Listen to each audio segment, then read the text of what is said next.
ਵਾਹਿਗੁਰੂ ਜੀ ਕਾ ਖਾਲਸਾ ਵਾਹਿਗੁਰੂ ਜੀ ਕੀ ਫਤਿਹ।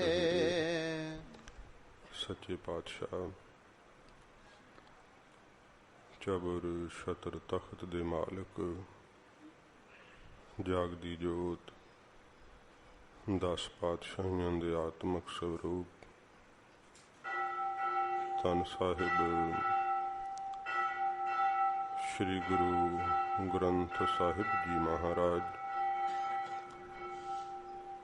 ਹਜ਼ੂਰ ਦੀ ਪਰਮ ਦਇਆ ਸਦਕਾ ਆਪ ਜੀ ਪੰਥ ਦੇ ਮਹਾਨ ਪਵਿੱਤਰ ਸਥਾਨ ਤਖਤ ਸੱਚਖੰਡ ਸ਼੍ਰੀ ਹਜ਼ੂਰ ਸ਼੍ਰੀ ਅਬਚਲ ਨਗਰ ਸਾਹਿਬ ਵਿਖੇ ਦਰਸ਼ਨ ਦੀਦਾਰ ਕਰਦੇ ਹੋਏ ਸੰਗਤ ਵਿੱਚ ਹਾਜ਼ਰੀਆਂ ਭਰ ਰਹੇ ਹੋ। ਸੱਚੇ ਪਾਤਸ਼ਾਹ ਜੀ ਦੇ ਪਾਵਨ ਦਰਬਾਰ ਅੰਦਰ ਤੁਰ ਕੀ ਬਾਣੀ ਦੀ ਲੜੀਵਾਰ ਕਥਾ ਦਾ ਸਮਾਂ ਹੈ। ਆਓ ਪਿਆਰ ਸ਼ਰਧਾ ਨਾਲ ਸੱਚੇ ਪਾਤਸ਼ਾਹ ਜੀ ਦਾ ਅੰਮ੍ਰਿਤ ਉਪਦੇਸ਼ ਮਨ ਇਕਾਗਰ ਕਰਕੇ ਸਰਵਣ ਕਰੀਏ। ਸਤਿਗੁਰੂ ਜੀ ਦੇ ਪਾਵਨ ਚਰਨਾਂ ਦਾ ਧਿਆਨ ਕਰਦੇ ਹੋਏ ਆਖੋ ਜੀ ਸਤਿਨਾਮ ਸ਼੍ਰੀ ਵਾਹਿਗੁਰੂ ਸਾਹਿਬ ਜੀ। ਸਤਿਨਾਮ ਸ਼੍ਰੀ ਵਾਹਿਗੁਰੂ ਸਾਹਿਬ ਜੀ।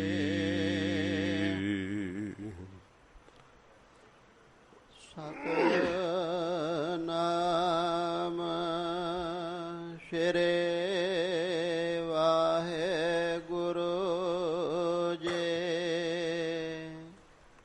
ਬਾਰਹ ਮਹਾ ਮਾਂਝ ਮਹਲਾ ਪੰਜਵਾਂ ਘਰ ਚੌਥਾ। ਤੋ ਸਾਧ ਸੰਗਤ ਜੀ, ਮਾਝ ਰਾਗ ਦੇ 12 ਮਾਹ ਦੀ ਪਵਿੱਤਰ ਬਾਣੀ ਆਰੰਭ ਹੋ ਰਹੀ ਹੈ। ਕੱਲ ਸਤਿਗੁਰਾਂ ਜੀ ਦਾ, ਧੰਨ ਗੁਰੂ ਅਰਜਨ ਸਾਹਿਬ ਜੀ ਮਹਾਰਾਜ ਦਾ ਅਖੀਰਲਾ ਸ਼ਬਦ ਅਸ਼ਟਪਦੀ ਜੋ ਆਈ ਸੀ, ਅਖੀਰਲੀਆਂ ਪੰਕਤੀਆਂ ਗਲਤੀ ਨਾਲ ਨਾਨਕ ਕਰਤਾ ਸੱਚ ਨਾਏ ਪੜ੍ਹਿਆ ਗਿਆ ਸੀ, ਪਰ ਭਾਈ ਵਜਿੰਦਰ ਸਿੰਘ ਜੀ ਕੋਲੋਂ ਇਹ ਭੁਲੇਖੇ ਨਾਲ ਪੜ੍ਹਿਆ ਗਿਆ ਸੀ। ਪਰ ਪੰਕਤੀ ਹੈ ਨਾਨਕ ਰਤਾ ਸੱਚ ਨਾਏ ਹਰ ਵੇਖੈ ਸਦਾ ਹਜੂਰੇ। ਤੋ ਸੁਭਾਵਿਕ ਹੈ ਕਿਉਂਕਿ ਹੱਥ ਲਿਖਤ ਮਹਾਰਾਜ ਜੀ ਦੇ ਸਰੂਪ ਹਨ। ਤੋ ਕੱਕਾ ਜਿਹੜਾ ਸੀ ਇਹਨਾਂ ਕੋਲੋਂ 2 ਵਾਰੀ ਪੜ੍ਹਿਆ ਗਿਆ, ਪਰ ਸ਼ਬਦ ਹੈ ਨਾਨਕ ਰਤਾ ਸੱਚ ਨਾਏ। ਸਤਿਗੁਰੂ ਗੁਰੂ ਅਰਜਨ ਦੇਵ ਸੱਚੇ ਪਾਤਸ਼ਾਹ ਜੀ ਮਹਾਰਾਜ ਕਹਿੰਦੇ ਨੇ, ਜਿਹੜਾ ਰੱਤਾ ਰੰਗਿਆ ਗਿਆ ਨਾ ਸੱਚੇ ਨਾਮ ਦੇ ਅੰਦਰ, ਹਰ ਵੇਖੈ ਸਦਾ ਹਜੂਰੇ, ਉਹ ਵਾਹਿਗੁਰੂ ਨੂੰ ਸਦਾ ਆਪਣੇ ਕੋਲ ਵੇਖ ਲੈਂਦਾ ਹੈ। ਤੋ ਸਾਧ ਸੰਗਤ ਜੀ, ਗਲਤੀ ਦੀ ਮਾਫੀ ਬਖਸ਼ਿਸ਼ ਕਰਨੀ। ਤੋ ਸਤਿਗੁਰੂ ਜੀ 12 ਮਾਹ ਦੀ ਪਵਿੱਤਰ ਬਾਣੀ ਹਜੂਰ ਆਰੰਭ ਕਰ ਰਹੇ ਹੈ। ਮਾਝ ਰਾਗ ਦੀਆਂ ਜਦੋਂ ਸਤਿਗੁਰੂ ਜੀ ਅਸ਼ਟਪਦੀਆਂ ਸਤਿਗੁਰੂ ਜੀ ਨੇ ਸੰਪੂਰਨ ਕੀਤੀਆਂ, ਇਸ ਪਵਿੱਤਰ ਬਾਣੀ ਦੀ ਉਥਾਨਕਾ ਹੈ। ਮਹਾਰਾਜ ਜੀ ਨੇ ਬਹੁਤ ਅੰਮ੍ਰਿਤਸਰ ਸਾਹਿਬ ਸਤਿਗੁਰਾਂ ਜੀ ਨੇ ਨਗਰ ਜਿਹੜਾ ਸੀ ਬੜੀ ਵੱਡੀ ਪੱਧਰ ਤੇ ਵਸਾਇਆ। ਇੱਥੇ ਜੋ ਵਪਾਰੀ ਸਨ, ਜੋ ਵਪਾਰ ਕਰਿਆ ਕਰਦੇ, ਦੁਕਾਨਾਂ ਕਰਿਆ ਕਰਦੇ, ਮਹਾਰਾਜ ਨੇ ਆਗਿਆ ਕੀਤੀ ਸੀ ਕਿ ਭਾਈ ਤੁਸੀਂ ਇੱਥੇ ਆ ਕੇ ਆਪਣੀਆਂ ਜਿਹੜੀਆਂ ਉਹ ਵਸਤਾਂ ਲਿਆ ਕਰਕੇ ਵਪਾਰ ਕਰੋ। ਇਹ ਕਹਿਣ ਲੱਗੇ ਮਹਾਰਾਜ ਸਾਨੂੰ ਇੱਥੇ ਲਾਭ ਨਹੀਂ ਪ੍ਰਾਪਤ ਹੁੰਦਾ, ਕਿਉਂਕਿ ਇੱਥੇ ਇੰਨੇ ਗ੍ਰਾਹਕ ਨਹੀਂ ਮਿਲਦੇ। ਗੁਰੂ ਸਾਹਿਬ ਜੀ ਨੇ ਆਗਿਆ ਕੀਤੀ ਕਿ ਭਾਈ ਜਿਹੜਾ ਅੰਮ੍ਰਿਤਸਰ ਸਾਹਿਬ ਦਾ ਨਿਵਾਸੀ ਹੈ ਨਾ, ਉਹ ਸਵੇਰੇ ਵੀ ਦਰਬਾਰ ਵਿੱਚ ਹਾਜ਼ਰੀ ਭਰੋ ਤੇ ਸ਼ਾਮ ਨੂੰ ਵੀ ਦਰਬਾਰ ਵਿੱਚ ਹਾਜ਼ਰੀ ਭਰੋ। ਤੇ ਮਹਾਰਾਜ ਜੀ ਨੇ ਵਰ ਦਿੱਤਾ ਕਿ ਇੱਥੇ ਵਪਾਰ ਦੀ ਕੋਈ ਕਮੀ ਨਹੀਂ ਰਹੇਗੀ। ਤੇ ਸਾਧ ਸੰਗਤ ਜੀ, ਅੱਜ ਵੀ ਅੰਮ੍ਰਿਤਸਰ ਸਾਹਿਬ ਜੀ ਦਾ ਵਪਾਰ ਏਸ਼ੀਆ ਵਿੱਚ ਮੰਨਿਆ ਜਾਂਦਾ ਹੈ। ਭਾਵੇਂ ਕਿ ਪੰਜਾਬ ਦੇ ਜਦੋਂ ਹਾਲਾਤ ਖਰਾਬ ਹੋਏ ਹੈ ਉਦੋਂ ਇਹ ਵਪਾਰ ਵੀ ਪ੍ਰਭਾਵਿਤ ਹੋਇਆ ਹੈ, ਪਰ ਸਤਿਗੁਰਾਂ ਜੀ ਦੇ ਦਿੱਤੇ ਹੋਏ ਵਰ ਮਹਾਰਾਜ ਆਖਿਆ ਦੋਵੇਂ ਸਮੇਂ ਸੰਗਤ ਕਰੋਗੇ 4 ਪਦਾਰਥ ਤੁਹਾਨੂੰ ਪ੍ਰਾਪਤ ਹੋਣਗੇ। ਜਿਹੜੇ ਪੁਸ਼ਤਾਂ ਤੋਂ ਅੰਮ੍ਰਿਤਸਰ ਸਾਹਿਬ ਵਿੱਚ ਰਹਿੰਦੇ ਹੈ, ਜਿਨ੍ਹਾਂ ਨੂੰ ਸਤਿਗੁਰਾਂ ਜੀ ਨੇ ਪਿਆਰ ਲਾਇਆ ਹੈ, ਉਹ ਦੋਵੇਂ ਵਕਤ ਮਹਾਰਾਜ ਜੀ ਦੀ ਸੰਗਤ ਕਰਦੇ ਹੈ, ਭਾਵੇਂ ਕੋਈ ਵਿਹਾਰ ਕਰਦੇ ਹੋਣ। ਦੋਵੇਂ ਸਮੇਂ ਮਹਾਰਾਜ ਜੀ ਦੇ ਦਰਬਾਰ ਦੀ ਅੰਮ੍ਰਿਤ ਵੇਲੇ ਵੀ, ਸ਼ਾਮ ਨੂੰ ਸੋਦਰ ਵੇਲੇ ਵੀ ਹਾਜ਼ਰੀ ਭਰਦੇ ਹੈ। ਭਾਈ ਸ਼ਾਲੋ ਜੀ ਦਾ ਜਿੱਥੇ ਟੋਭਾ ਹੈ, ਨਵਾਂ ਬਸਿਆ ਅੰਮ੍ਰਿਤਸਰ ਸਾਹਿਬ, ਇੱਕ ਬ੍ਰਾਹਮਣ ਨੇ ਇੱਥੇ ਆ ਕਰਕੇ ਰਹਿਣਾ ਕੀਤਾ, ਵਸਣਾ ਕੀਤਾ। ਗੁਰੂ ਸਾਹਿਬ ਜੀ ਦੇ ਕੋਲ ਆ ਕਰਕੇ ਇਸ ਬੇਨਤੀ ਕੀਤੀ, ਮਹਾਰਾਜ ਮੈਂ ਵਿਦਿਆ ਬੜੀ ਪੜ੍ਹੀ ਹੈ, ਪਰ ਮਹਾਰਾਜ ਮੈਂ ਗਰੀਬ ਬਹੁਤ ਹਾਂ, ਜੇ ਤੁਸੀਂ ਮੈਨੂੰ ਆਗਿਆ ਕਰੋ ਮੈਂ ਆਪਦੇ ਹਜੂਰ ਮਹਾਰਾਜ ਕਥਾ ਸੁਣਾ ਦਿਆ ਕਰਾਂ, ਜੋ ਸੰਗਤ ਮੈਨੂੰ ਤਿਲ ਫੁੱਲ ਦੇਵੇ ਮੈਂ ਉਹਦੇ ਨਾਲ ਗੁਜ਼ਾਰਾ ਕਰ ਲਾਂਗਾ।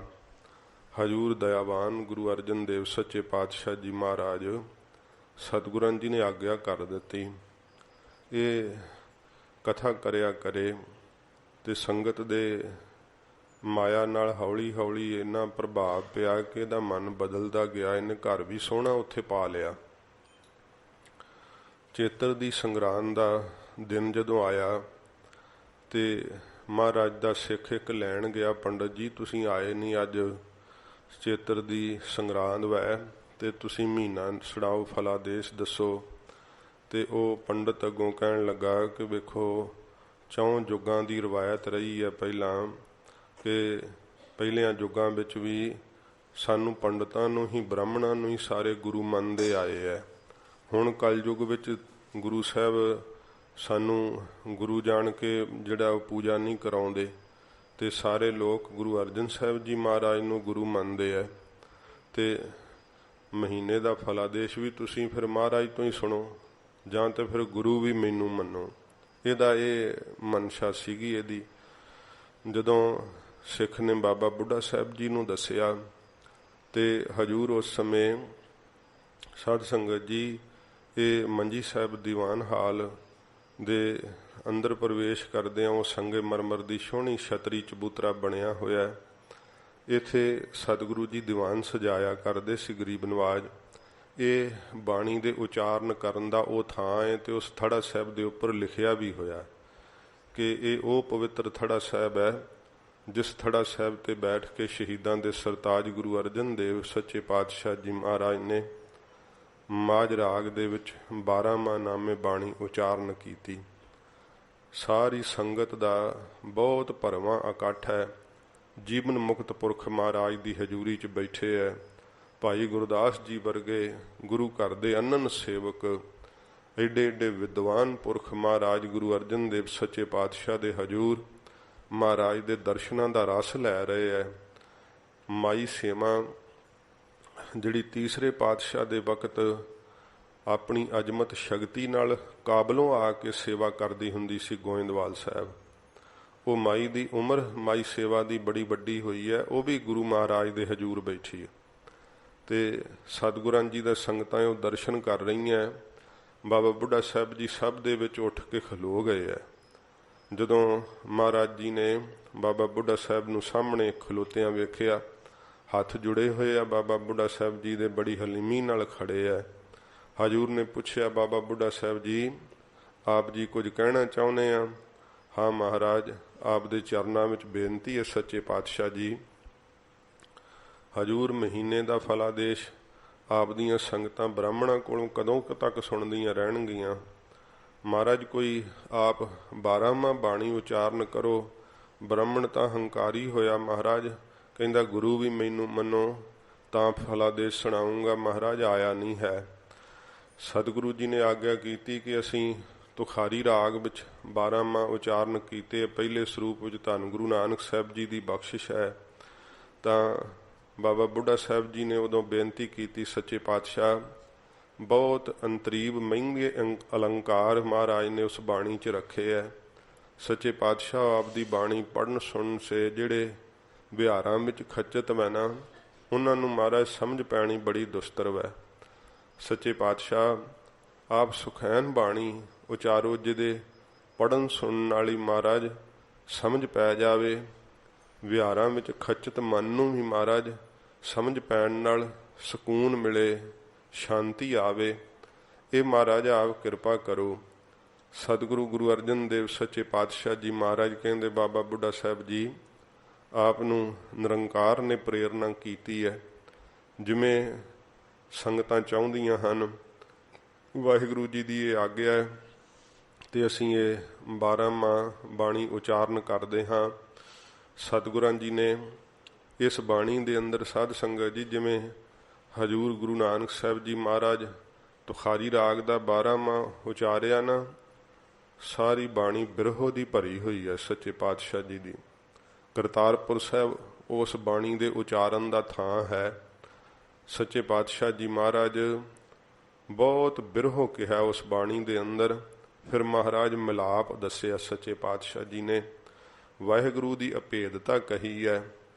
ਸਤਿਗੁਰੂ ਗੁਰੂ ਅਰਜਨ ਦੇਵ ਸੱਚੇ ਪਾਤਸ਼ਾਹ ਜੀ ਮਹਾਰਾਜ ਨੇ ਵੀ ਇਸ ਪਵਿੱਤਰ ਬਾਣੀ ਦੇ ਅੰਦਰ ਬਿਰਹੋ ਦੀਆਂ ਤਾਰਾਂ ਨੂੰ ਛੇੜਿਆ। ਸੱਚੇ ਪਾਤਸ਼ਾਹ ਜੀ ਮਹਾਰਾਜ ਨੇ ਪਰਮੇਸ਼ਰ ਵੱਲੋਂ ਪਏ ਹੋਏ ਵਿਛੋੜੇ ਨੂੰ ਕਥਨ ਕੀਤਾ। ਉਹ ਵਿਛੋੜਾ ਦੂਰ ਕਿਵੇਂ ਹੋ ਸਕਦਾ? ਸਤਿਗੁਰਾਂ ਜੀ ਨੇ ਮਿਲਾਪ ਵੀ ਕਥਨ ਕੀਤਾ। ਗਰੀਬ ਨਿਵਾਸ ਸੱਚੇ ਪਾਤਸ਼ਾਹ ਨੇ ਜੀਵਨ ਮੁਕਤ ਦੀ ਅਵਸਥਾ ਦੱਸੀ ਹੈ। ਸਾਰੇ ਹੀ ਸਮੇਂ ਦੀ ਸਫਲਤਾ ਸਤ ਸੰਗਤ ਦੇ ਵਿੱਚ ਭਜਨ ਵਿੱਚ ਚਿੱਤ ਜੁੜ ਜੇ ਤੇ ਮਹਾਰਾਜ ਦੱਸੀ ਹੈ। ਗਰੀਬ ਨਿਵਾਸ ਸੱਚੇ ਪਾਤਸ਼ਾਹ ਜੀ ਨੇ ਬਹੁਤ ਹੀ ਸਰਲ ਢੰਗ ਨਾਲ ਮਹਾਰਾਜ ਜੀ ਦੇ ਅੰਦਰ ਇਹ ਸ਼ੁਭ ਅਲੰਕਾਰ ਭਰੇ ਹੈ। ਸੱਚੇ ਪਾਤਸ਼ਾਹ ਜੀ ਨੇ ਗਰੀਬ ਨਿਵਾਜ ਸਤਿਗੁਰੂ ਜੀ ਨੇ ਆਗਿਆ ਕੀਤੀ ਕਿ ਅੱਛਾ ਫਿਰ ਜਾਓ ਭਾਈ, ਕੜਾਹ ਪ੍ਰਸ਼ਾਦ ਦੀ ਦੇਗ ਤਿਆਰ ਕਰਕੇ ਲਿਆਓ। ਦੇਗ ਤਿਆਰ ਕਰਕੇ ਮਹਾਰਾਜ ਮੰਗਵਾਈ ਹੈ ਤੇ ਹਜੂਰ ਨੇ ਫਿਰ ਆਪਣੇ ਸ਼੍ਰੀ ਕੰਠ ਤੋਂ ਬਾਣੀ ਉਚਾਰਨ ਕਰਨੀ ਆਰੰਭ ਕੀਤੀ ਹੈ। ਤੇ ਮਹਾਰਾਜ ਜੀ ਨੇ ਆਗਿਆ ਕੀਤੀ ਫਿਰ ਇਸ ਬਾਣੀ ਨੂੰ ਉਚਾਰ ਕੇ ਕਿ ਭਾਈ ਜਦੋਂ ਸੰਗਰਾਂਦ ਦਾ ਦਿਨ ਆਵੇ ਉਸ ਵਕਤ ਮਹਾਰਾਜ ਕਹਿੰਦੇ ਕੜਾਹ ਪ੍ਰਸ਼ਾਦ ਦੀ ਦੇਗ ਪਹਿਲਾਂ ਤਿਆਰ ਕਰਕੇ ਭਾਈ ਰੱਖਣੀ ਤੇ ਫਿਰ ਇਸ ਬਾਣੀ ਦਾ ਪਾਠ ਕਰਨਾ ਤੇ ਜਿਹੜਾ ਮਹੀਨਾ ਹੋਵੇ ਫਿਰ ਉਹਦਾ ਪਾਠ ਕਰਨਾ ਤੇ ਹੋ ਸਕੇ ਤੇ ਫਿਰ ਇਹ ਜਿਹੜੀ ਕਥਾ ਹੈ ਮਹਾਰਾਜ 10ਵੇਂ ਪਾਤਸ਼ਾਹ ਜੀ ਨੇ ਇਹਨਾਂ ਨਿਯਮਾਂ ਨੂੰ ਸਾਧ ਸੰਗਤ ਜੀ ਫਿਰ ਕਲਮ ਬੰਦ ਕਰਵਾ ਦਿੱਤਾ ਸੀ ਸੱਚੇ ਪਾਤਸ਼ਾਹ ਨੇ। ਤੇ ਹੋ ਸਕੇ ਤਾਂ ਮਹਾਰਾਜ ਆਗਿਆ ਕੀਤੀ ਕਿ ਭਾਈ ਇਸ ਬਾਣੀ ਦੀ ਕਥਾ ਹੋਵੇ ਗੁਰੂ ਸਾਹਿਬ ਦੇ ਦਰਬਾਰ ਦੇ ਅੰਦਰ। ਇਹ ਸਾਧ ਸੰਗਤ ਜੀ ਨਿਯਮ ਸਤਿਗੁਰਾਂ ਜੀ ਨੇ ਆਪ ਬੰਨੇ ਹੈ। ਤੇ ਇਹ ਸਾਧ ਸੰਗਤ ਜੀ 12ਵਾਂ ਜੋ ਹੈ ਇਹ ਸੂਰਜ ਦੇ ਨਿਯਮ ਨਾਲ 12 ਮਹੀਨੇ ਹੁੰਦੇ। ਸਾਡੀ ਦੇਸ਼ ਦੀ ਧਰਤੀ ਤੇ 6 ਰੁੱਤਾਂ ਹੁੰਦੀਆਂ ਹਨ ਤੇ ਇੱਕ ਰੁੱਤ ਦੇ 2 ਮਹੀਨੇ ਹੁੰਦੇ ਆ। ਇਸ ਕਰਕੇ 6 ਰੁੱਤਾਂ ਤੇ 12 ਮਹੀਨੇ ਆ। ਜਿਹੜਾ ਕਵੀਰਾਜ ਕਵੀ ਭਾਈ ਸੰਤੋਖ ਸਿੰਘ ਜੀ ਨੇ ਸ਼੍ਰੀ ਗੁਰਪ੍ਰਤਾਪ ਸੂਰਜ ਗ੍ਰੰਥ ਲਿਖਿਆ ਨਾ, ਸੂਰਜ ਉਹਦਾ ਨਾਮ ਹੀ ਧਰਨ ਦਾ ਇਹ ਹੈ ਕਿ ਜਿਵੇਂ ਸੂਰਜ ਦੇ ਚਾਲ ਚੱਲਦੀ ਹੈ ਇਵੇਂ ਉਸ ਗ੍ਰੰਥ ਦੇ ਅੰਦਰ ਸਤਿਗੁਰਾਂ ਜੀ ਦੀ ਕਥਾ ਚੱਲਦੀ ਹੈ। ਜਿਵੇਂ 12 ਮਹੀਨੇ ਹੁੰਦੇ ਆ ਨਾ, ਕਵੀਰਾਜ ਜੀ ਨੇ 12 ਰਾਸਾਂ ਵਿੱਚ ਪਹਿਲਾਂ ਕਥਾ ਕਹੀ ਹੈ। ਫਿਰ ਸਾਧ ਸੰਗਤ ਜੀ 6 ਰੁੱਤਾਂ ਹੁੰਦੀਆਂ, ਫਿਰ 6 ਰੁੱਤਾਂ ਵਿੱਚ ਕਥਾ ਕਹੀ ਹੈ। ਫਿਰ ਉਤਰਾਇਣ ਤੇ ਦਖਨਾਇਣ ਕਵੀਰਾਜ ਜੀ ਨੇ ਉਚਾਰਨ ਕੀਤੇ ਆ। ਇਹ ਗ੍ਰੰਥ ਦਾ ਨਾਮ ਹੀ ਇਸ ਕਰਕੇ ਗੁਰਪ੍ਰਤਾਪ ਸੂਰਜ ਗ੍ਰੰਥ ਕਵੀਰਾਜ ਜੀ ਨੇ ਰੱਖਿਆ ਹੈ। ਕਿਆ ਸੋਹਣਾ ਨਾਮ ਵੀ ਚੁਣ ਕੇ ਰੱਖਿਆ ਤੇ ਕਥਾ ਵੀ ਕਿਆ ਸਾਰੀ ਦੀ ਸਾਰੀ ਨਿਯਮ ਦੇ ਵਿੱਚ ਬੰਨ੍ਹ ਦਿੱਤੀ ਹੈ। ਸਾਰੀ ਸੂਰਜ ਦੀ ਚਾਲ ਅਨੁਸਾਰ ਕਹਿ ਦਿੱਤੀ ਹੈ। ਤੋ ਸਾਧ ਸੰਗਤ ਜੀ ਸੂਰਜ ਦੇ ਵਿੱਚ ਜਦੋਂ ਉਹਦੀ ਚਾਲ 'ਚ ਤਬਦੀਲੀ ਆਉਂਦੀ ਹੈ, ਇੱਕ ਰਾਸ ਵਿੱਚੋਂ ਨਿਕਲ ਕੇ ਜਦੋਂ ਸੂਰਜ ਦਾ ਰਥ ਦੂਸਰੀ ਰਾਸ ਵਿੱਚ ਪ੍ਰਵੇਸ਼ ਕਰਦਾ, ਇਸ ਤਬਦੀਲੀ ਨੂੰ ਸੰਕਰਾਂਤ ਕਿਹਾ ਜਾਂਦਾ ਹੈ, ਸੰਕਰਮਣ ਵੀ ਕਿਹਾ ਜਾਂਦਾ ਹੈ ਤੇ ਸਾਧ ਸੰਗਤ ਜੀ ਸੂਰਯ ਕ੍ਰਾਂਤੀ ਵੀ ਕਿਹਾ ਜਾਂਦਾ ਹੈ। ਤੋ ਇਸ ਪ੍ਰਕਾਰ ਇਹ ਸੰਸਕ੍ਰਿਤ ਦੇ ਅੰਦਰ ਜ਼ਿਕਰ ਆਉਂਦੇ ਹੈ ਤੇ ਸੰਕਰਾਂਤ ਸ਼ਬਦ ਤੋਂ ਬਦਲ ਕਰਕੇ ਸੰਗਰਾਂਦ ਸ਼ਬਦ ਬਣਿਆ ਹੈ। ਤੇ ਹਿੰਦੂ ਮਤ ਦੇ ਅੰਦਰ ਇਸ ਦਿਨ ਸਾਧ ਸੰਗਤ ਜੀ ਸੂਰਜ ਦੀ ਪੂਜਾ ਮੰਨੀ ਜਾਂਦੀ ਹੈ। ਸੂਰਜ ਦੀ ਪੂਜਾ ਕਰਦੇ ਹੈ ਤੇ ਜਲ ਆਦਿਕ ਚੜਾਉਂਦੇ ਹੈ। ਹੋਰ ਜਿਹੜੇ ਪੰਡਤ ਗ੍ਰਹਿ ਦੱਸਦੇ ਆ ਨਾ ਕਿ ਤੇਰੇ ਤੇ ਸ਼ਨੀ ਭਾਰੂ ਹੈ, ਬੁੱਧ ਨਹੀਂ ਠੀਕ ਗ੍ਰਹਿ ਵਿੱਚ ਨਹੀਂ ਬੈਠਾ ਹੋਇਆ, ਉਹਦੀ ਪੂਜਾ ਲਈ ਫਿਰ ਦੱਸਦੇ ਆ ਕਿ ਤੂੰ ਆਹ ਕਰ ਕਰਮ ਤੇ ਫਿਰ ਤੇਰਾ ਗ੍ਰਹਿ ਠੀਕ ਹੋ ਜੂ, ਸ਼ਨੀ ਤੇਰਾ ਜਿਹੜਾ ਹੈ ਉਹਦਾ ਫਾਂਡਾ ਕਰ ਦਿੰਨੇ ਆ। ਇਸ ਤਰ੍ਹਾਂ ਦੇ ਕਈ ਸਾਧ ਸੰਗਤ ਜੀ ਉਹਨਾਂ ਜਿਹੜੇ ਆ ਉਹ ਤਰੀਕੇ ਬਣਾਏ ਹੁੰਦੇ ਆ ਠੱਗਣ ਲਈ, ਪਖੰਡ ਕਰਨ ਲਈ। ਮਹਾਰਾਜ ਜੀ ਨੇ ਇਹ ਪੰਡਤਾਂ ਨੂੰ ਕਿਹਾ ਸੀ ਨਾ, 10ਵੇਂ ਪਾਤਸ਼ਾਹ ਜੀ ਦੇ ਵਕਤ ਦਾ ਉਹ ਬਚਨ ਹੈ ਕਿ ਭਾਈ ਤੁਸੀਂ ਇਹ ਕਾਹਨੂੰ ਪਖੰਡ ਕਰਦੇ ਆ, ਜਿੰਨੀ ਤੁਹਾਨੂੰ ਮਾਇਆ ਮਿਲਦੀ ਹੈ ਅਸੀਂ ਇਸ ਤੋਂ ਵੱਧ ਦਿਆਂਗੇ ਤੇ ਆਓ ਇੱਥੇ ਭਜਨ ਕਰਿਆ ਕਰੋ। ਤੇ ਪਰ ਇਹ ਆ ਵੀ 8 ਘੰਟੇ ਬੈਠੇ ਇੱਥੇ ਭਜਨ ਕਰਨਾ, ਗੱਲਾਂ ਨਹੀਂ ਕਰਨੀਆਂ, ਖਾਣ ਨੂੰ ਵੀ ਜੋ ਇੱਛਾ ਕਰੋ ਉਹ ਮਿਲੇਗਾ। ਉਹ 2 ਪੈਰ ਲਈ ਲੰਘੇ ਤੇ ਗੱਲਾਂ ਕਰਨ ਨੂੰ ਜੀ ਕਰੇ, ਪਰ ਸਿੰਘ ਕੋਲ ਖਿਲਾਰੇ ਹੋਏ ਹਜੂਰ ਨੇ ਗੱਲਾਂ ਨਾ ਕਰਨ ਦੇਣ, ਭਜਨ ਵਿੱਚ ਕਹਿਣ ਵੀ ਭਜਨ ਕਰੋ ਬਈ ਪੰਡਤ ਜੀ। ਸਾਰਾ ਦਿਨ ਬੜੀ ਮੁਸ਼ਕਲ ਕੱਢਿਆ, ਸ਼ਾਮ ਨੂੰ ਮਹਾਰਾਜ ਚੰਗੇ ਚੋਖੇ ਪਦਾਰਥ ਦਿੱਤੇ, ਮਾਇਆ ਵੀ ਖੁੱਲੀ ਦਿੱਤੀ। ਅਗਲੇ ਦਿਨ ਫਿਰ ਮਹਾਰਾਜ ਕਹਿੰਦੇ ਆਓ ਪੰਡਤ ਜੀ, ਕਹਿੰਦੇ ਨਾ ਮਹਾਰਾਜ ਇਹ ਕੰਮ ਤਾਂ ਨਹੀਂ ਹੁੰਦਾ ਸਾਥੋਂ, ਭਜਨ ਕਰਨਾ ਮਹਾਰਾਜ ਬੜਾ ਔਖਾ ਹੈ। ਤੇ ਹਜੂਰ ਨੂੰ ਕਿਹਾ ਸੀ ਰਾਹੂ ਕੇਤੂ 2 ਬੈਲ ਹਮਾਰੇ, ਸਾੜ ਸਤੀ ਹੈ ਖੇਤੀ, ਪੱਤਰੀ ਹਮਾਰੀ ਬੜੀ ਸ਼ਿਕਾਰਨ, ਮਾਰ ਲਿਆ ਵੈ ਛੇਤੀ। ਕਹਿੰਦੇ ਮਹਾਰਾਜ ਅਸੀਂ ਤੇ ਇਹੀ ਜੀ ਵਾਹੀ ਖੇਤੀ ਕਰਦੇ ਆਂ ਤੇ ਇਹਦੇ ਜੀ ਸਾਡਾ ਜੀ ਪਰਚਿਆ ਰਹਿੰਦਾ ਹੈ, ਭਜਨ ਕਰਨਾ ਮਹਾਰਾਜ ਬੜਾ ਔਖਾ ਹੈ, ਇਹ ਨਹੀਂ ਹੁੰਦਾ। ਸਾਧ ਸੰਗਤ ਜੀ ਜਿਹੜਾ ਰਾਹੂ ਤੇ ਕੇਤੂ ਇਹ ਭਾਰੂ ਦੱਸ ਦੇਣਾ, ਕਹਿੰਦੇ ਮਹਾਰਾਜ ਇਹ ਤਾਂ ਸਾਡੇ ਬੈਲ ਹੈ 2, ਤੇ ਜਿਹਨੂੰ ਕਹਿ ਦਿੰਦੇ ਨਾ ਤੇਰੇ ਤੇ ਸਾੜ ਸਤੀ ਆਈ ਹੈ ਉਹ ਤਾਂ ਵਿਚਾਰਾ ਡਰ ਹੀ ਜਾਂਦਾ। ਕਹਿੰਦੇ ਅਸੀਂ ਖੇਤੀ ਬੀਜਦੇ ਹਾਂ, ਉਹਨੂੰ ਫਿਰ ਠੀਕ ਕਰਨ ਲਈ ਬੜੇ ਸਾਰੇ ਉਪਾਅ ਦੱਸਦੇ ਆ। ਤੇ ਕਹਿੰਦੇ ਜਿਹਦੀ ਪੱਤਰੀ ਬਣਾਉਣੀ ਹੋਵੇ ਤੇ ਉਹ ਪੱਤਰੀ ਅਸੀਂ ਦੱਸਣਾ ਹੋਵੇ ਕਿ ਮੰਗਲੀਕ ਹੈ ਵੇਖ ਕੇ, ਜਾਂ ਕਹਿਣਾ ਕੁੰਡਲਨੀ ਨਹੀਂ ਰਲਦੀ ਹੈ ਤਾਂ ਸਾਡਾ ਕਹਿੰਦਾ ਬੜੀ ਸ਼ਿਕਾਰਨ ਹੈ ਸਾਡੀ, ਅਸੀਂ ਸ਼ਿਕਾਰ ਫਸਾ ਲੈਂਦੇ ਹਾਂ ਫਿਰ ਆਪਣੇ ਪੰਜੇ ਵਿੱਚ। ਤੇ ਆਉਣ ਵਾਲੇ ਸਮੇਂ ਤੋਂ ਨਾ ਸਾਧ ਸੰਗਤ ਜੀ ਸੁਭਾਵਿਕ ਹੈ ਕਿ ਜਿਹਨੂੰ ਗੁਰਮਤਿ ਨਹੀਂ ਪ੍ਰਾਪਤ ਉਹ ਬਹੁਤ ਡਰਦਾ, ਹਾਏ ਕੀ ਹੋ ਜਾਊਗਾ। ਜੇ ਕਿਤੇ ਪੰਡਤ ਨੇ ਕਹਿਤਾ ਤੇ ਉਹ ਕਹਿਣ 'ਚ ਹੀ ਡਰ ਜਾਂਦੇ ਕਿ ਇਹ ਤਾਂ ਸ਼ਰਾਪ ਦੇ ਦਿੱਤਾ ਮੈਨੂੰ, ਬਹੁਤ ਮੇਰਾ ਨੁਕਸਾਨ ਹੋ ਜਾਏਗਾ। ਤੋ ਭੈ ਕਰਦੇ ਮਨ ਦੇ ਅੰਦਰ ਆਉਣ ਵਾਲੇ ਸਮੇਂ ਤੋਂ, ਤੇ ਪਖੰਡੀ ਇਸੇ ਗੱਲ ਦਾ ਲਾਭ ਲੈ ਲੈਂਦੇ ਡਰਾ ਕੇ। ਸਤਿਗੁਰੂ ਜੀ ਨੇ ਸਾਰਾ ਹੀ ਡਰ ਸਿੱਖਾਂ ਦਾ ਖਤਮ ਕੀਤਾ ਤੇ ਆਖਿਆ ਸਿੱਖੋ ਇਹ ਜਿਹੜੀ ਸੰਗਰਾਂਦ ਹੈ ਨਾ ਇਹ ਤਾਂ ਕੁਦਰਤੀ ਨਿਯਮ ਹੈ ਨਾ। ਹੁਣ ਕਈ ਕਹਿੰਦੇ ਜੀ ਸੰਗਰਾਂਦ ਜਿਹੜੀ ਐਸੇ ਇਹ ਦਿਨ ਸੂਰਜ ਦੀ ਪੂਜਾ ਹੈ, ਹਿੰਦੂ ਧਰਮ 'ਚ ਮੰਨੀ ਜਾਂਦੀ, ਇਸ ਕਰਕੇ ਇਹ ਸਿੱਖਾਂ ਕਾਹਨੂੰ ਮਨਾਉਣੀ ਹੈ। ਤੇ ਸਾਧ ਸੰਗਤ ਜੀ ਸੂਰਜ ਤਾਂ ਕੁਦਰਤੀ ਹੈ, ਕੁਦਰਤ ਨੇ ਬਣਾਇਆ ਹੈ, ਨਾ ਕਿਸੇ ਮੁਸਲਮਾਨ ਬਣਾਇਆ ਨਾ ਕਿਸੇ ਹਿੰਦੂ ਨੇ ਬਣਾਇਆ, ਸੂਰਜ ਤਾਂ ਪਰਮੇਸ਼ਰ ਨੇ ਬਣਾਇਆ। ਤੇ ਪੂਰਨਮਾਸ਼ੀ ਚੰਦਰਮਾ ਦੇ ਨਾਲ ਸਾਧ ਸੰਗਤ ਜੀ ਆਉਂਦੀ ਹੈ, ਮੱਸਿਆ ਚੰਦਰਮਾ ਨਾਲ ਆਉਂਦੀ ਹੈ। ਇਹ ਸੰਗਰਾਂਦ ਜਿਹੜੀ ਹੈ ਸੂਰਜ ਦੇ ਨਿਯਮ ਨਾਲ ਸੰਬੰਧ ਰੱਖਦੀ ਹੈ।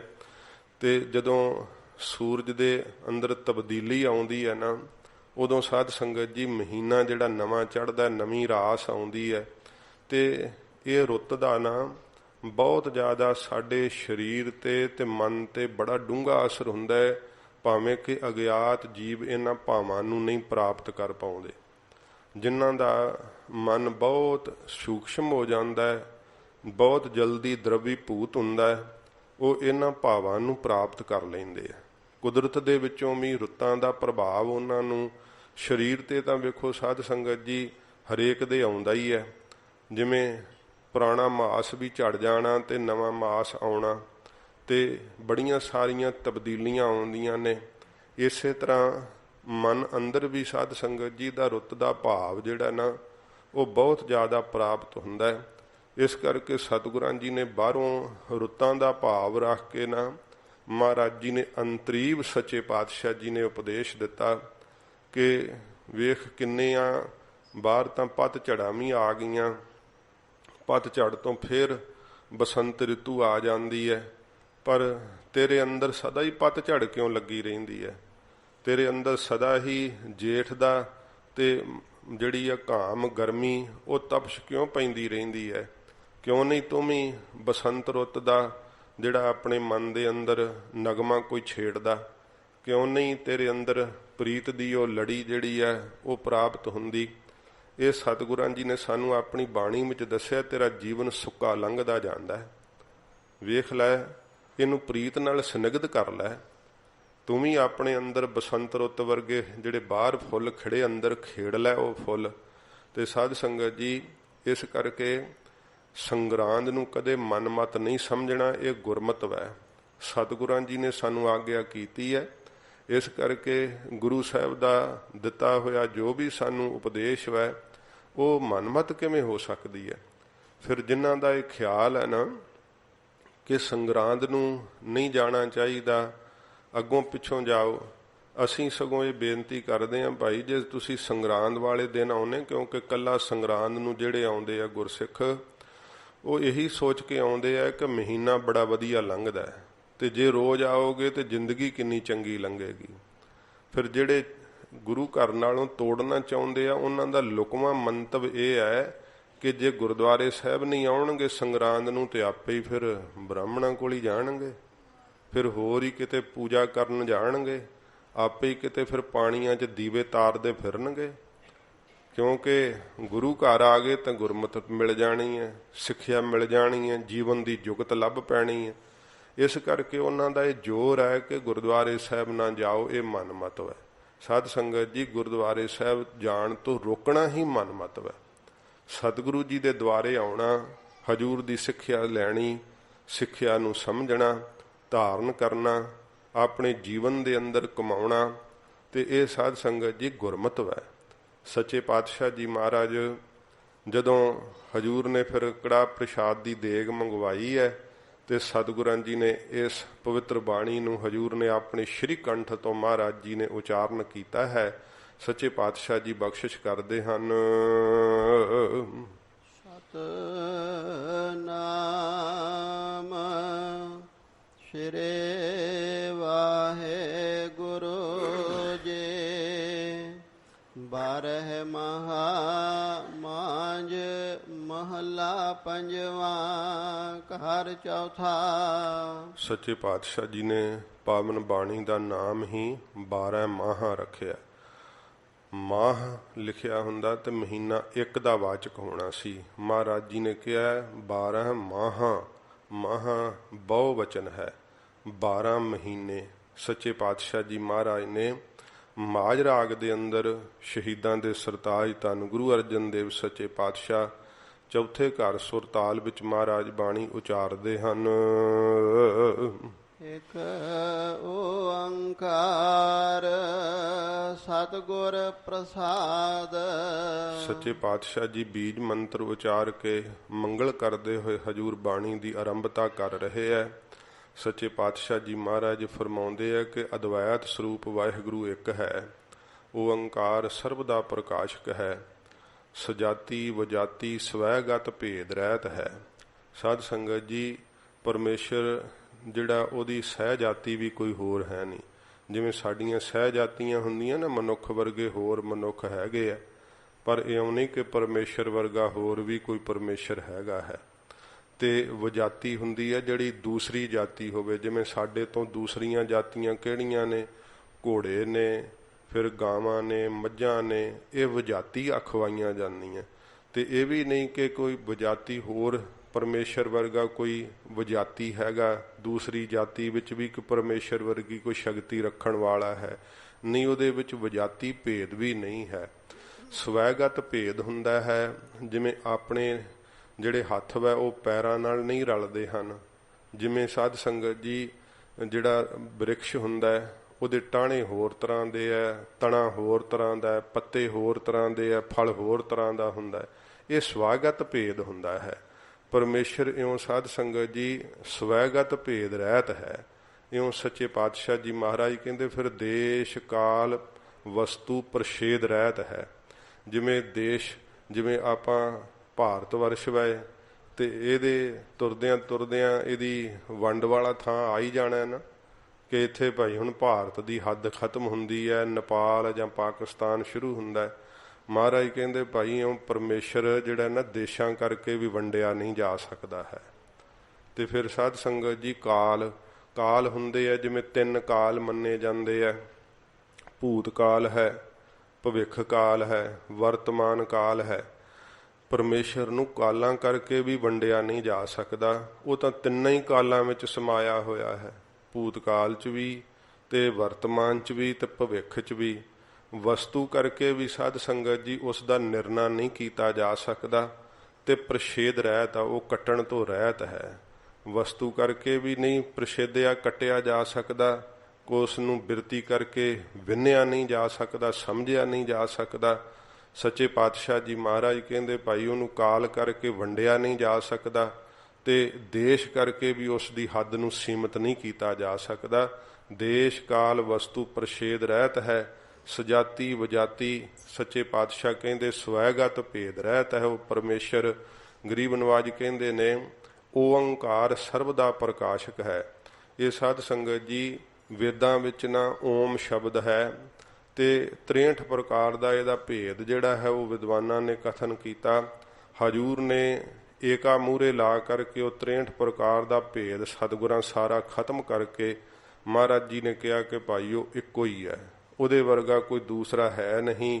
ਸੱਚੇ ਪਾਤਸ਼ਾਹ ਜੀ ਕਹਿੰਦੇ ਆ ਉਹ 7 ਤਿੰਨਾਂ ਕਾਲਾਂ 'ਚ ਰਹਿਣ ਵਾਲਾ ਹੈ।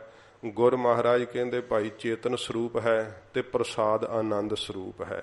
ਇਹ ਬੀਜ ਮੰਤਰ ਵਿੱਚ ਵਾਹਿਗੁਰੂ ਦੇ ਲੱਖਣ ਨੇ, ਸਤ, ਚੇਤਨ ਤੇ ਆਨੰਦ।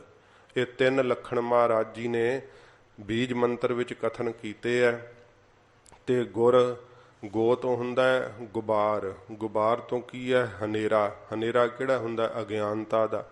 ਅਗਿਆਨਤਾ ਦੇ ਹਨੇਰੇ ਨੂੰ ਕੱਟ ਕੇ ਜਿਹੜਾ ਰੂਹ ਰੌਸ਼ਨੀ ਦਾ ਪ੍ਰਕਾਸ਼ ਕਰ ਦੇਵੇ, ਐਸੇ ਸਤਿਗੁਰੂ ਜੀ ਦੀ ਪ੍ਰਸਾਦ ਕਿਰਪਾ ਦੇ ਨਾਲ ਮਹਾਰਾਜ ਕਹਿੰਦੇ ਨੇ ਭਾਈ ਵਾਹਿਗੁਰੂ ਦਾ ਪ੍ਰਕਾਸ਼ ਪ੍ਰਾਪਤ ਹੁੰਦਾ ਹੈ। ਓੰਕਾਰ ਸ਼ਬਦ ਹੈ, ਓੰਕਾਰ ਧੁਨ ਹੈ। ਇੱਕ ਆ ਜਿਹੜਾ ਸਤਿਗੁਰਾਂ ਜੀ ਨੇ ਗਣਿਤ ਦਾ ਲਾਇਆ ਹੈ, ਸ਼ਬਦਾਂ ਵਿੱਚ ਇੱਕ ਨਹੀਂ ਮਹਾਰਾਜ ਜੀ ਨੇ ਇੱਥੇ ਕਿਹਾ, ਕਿਉਂਕਿ ਸ਼ਬਦਾਂ ਦੇ ਵਿੱਚ ਲਿਖਿਆ ਹੋਇਆ ਇੱਕ ਜਿਹੜਾ ਸੀ ਉਸ ਨੂੰ ਵੰਡਿਆ ਜਾ ਸਕਦਾ ਸੀ। ਸ਼ਾਇਦ ਸਿਹਾਰੀ ਨੂੰ ਵੱਖ ਕੀਤਾ ਜਾਂਦਾ ਤੇ ਈੜੀ ਵੱਖ ਕਰ ਦਿੱਤੀ ਜਾਂਦੀ, ਪਰ ਇਹ ਲੱਗਾ ਹੋਇਆ ਗਣਿਤ ਦਾ ਏਕਾ ਸਾਧ ਸੰਗਤ ਜੀ 2 ਥਾਂ ਤੇ ਨਹੀਂ ਕੀਤਾ ਜਾ ਸਕਦਾ। ਇਹ ਪਰਮੇਸ਼ਰ ਦਾ ਜਨਾਇਕ ਹੈ ਕਿ ਵਾਹਿਗੁਰੂ ਇੱਕ ਹੈ, ਉਹਦੇ ਵਰਗਾ ਕੋਈ ਹੋਰ ਦੂਸਰਾ ਨਹੀਂ ਹੈ। ਸਤਿਗੁਰੂ ਜੀ ਦੀ ਪ੍ਰਸਾਦ ਕਿਰਪਾ ਨਾਲ ਪ੍ਰਾਪਤ ਹੁੰਦਾ ਹੈ ਓੰਕਾਰ ਸਰੂਪ। ਕਿਰਤ ਕਰਮ ਕੇ ਵਿਛੜੇ। ਸਾਧ ਸੰਗਤ ਜੀ ਇਸ ਪਵਿੱਤਰ ਬਾਣੀ ਦੀਆਂ ਮਹਾਰਾਜ ਜੀ 14 ਪੌੜੀਆਂ ਉਚਾਰਨ ਕੀਤੀਆਂ ਨੇ। ਪਹਿਲੀ ਪੌੜੀ ਵੀ ਮਹਾਰਾਜ ਜੀ ਮੰਗਲ ਰੂਪ ਉਚਾਰਨ ਕੀਤੀ ਹੈ, ਫਿਰ ਚੇਤਰ ਦਾ ਮਹੀਨਾ ਮਹਾਰਾਜ ਜੀ ਆਰੰਭ ਕਰਨਗੇ। ਅਖੀਰਲੀ ਪੌੜੀ ਸਤਿਗੁਰਾਂ ਜੀ ਨੇ ਫਿਰ ਜਦੋਂ ਫਲਗੁਣ ਫੱਗਣ ਦਾ ਮਹੀਨਾ ਮਹਾਰਾਜ ਸਮਾਪਤ ਕੀਤਾ ਨਾ, ਉੱਥੇ ਮਹਾਰਾਜ ਫਿਰ ਜਿਹੜੀ ਅਖੀਰਲੀ ਪੌੜੀ ਹੈ ਮੰਗਲ ਰੂਪ ਕਹੀ ਹੈ, ਜਿਨ ਜਿਨ ਨਾਮ ਧਿਆਇਆ ਤਿਨ ਕੇ ਕਾਜ ਸਰੇ। ਇਹ ਸੱਚੇ ਪਾਤਸ਼ਾਹ ਜੀ ਨਾਮ ਦੀ ਮਹਿਮਾ ਸਤਿਗੁਰਾਂ ਜੀ ਨੇ ਇਸ ਬਾਣੀ ਦੇ ਅੰਦਰ ਭਰੀ ਹੈ।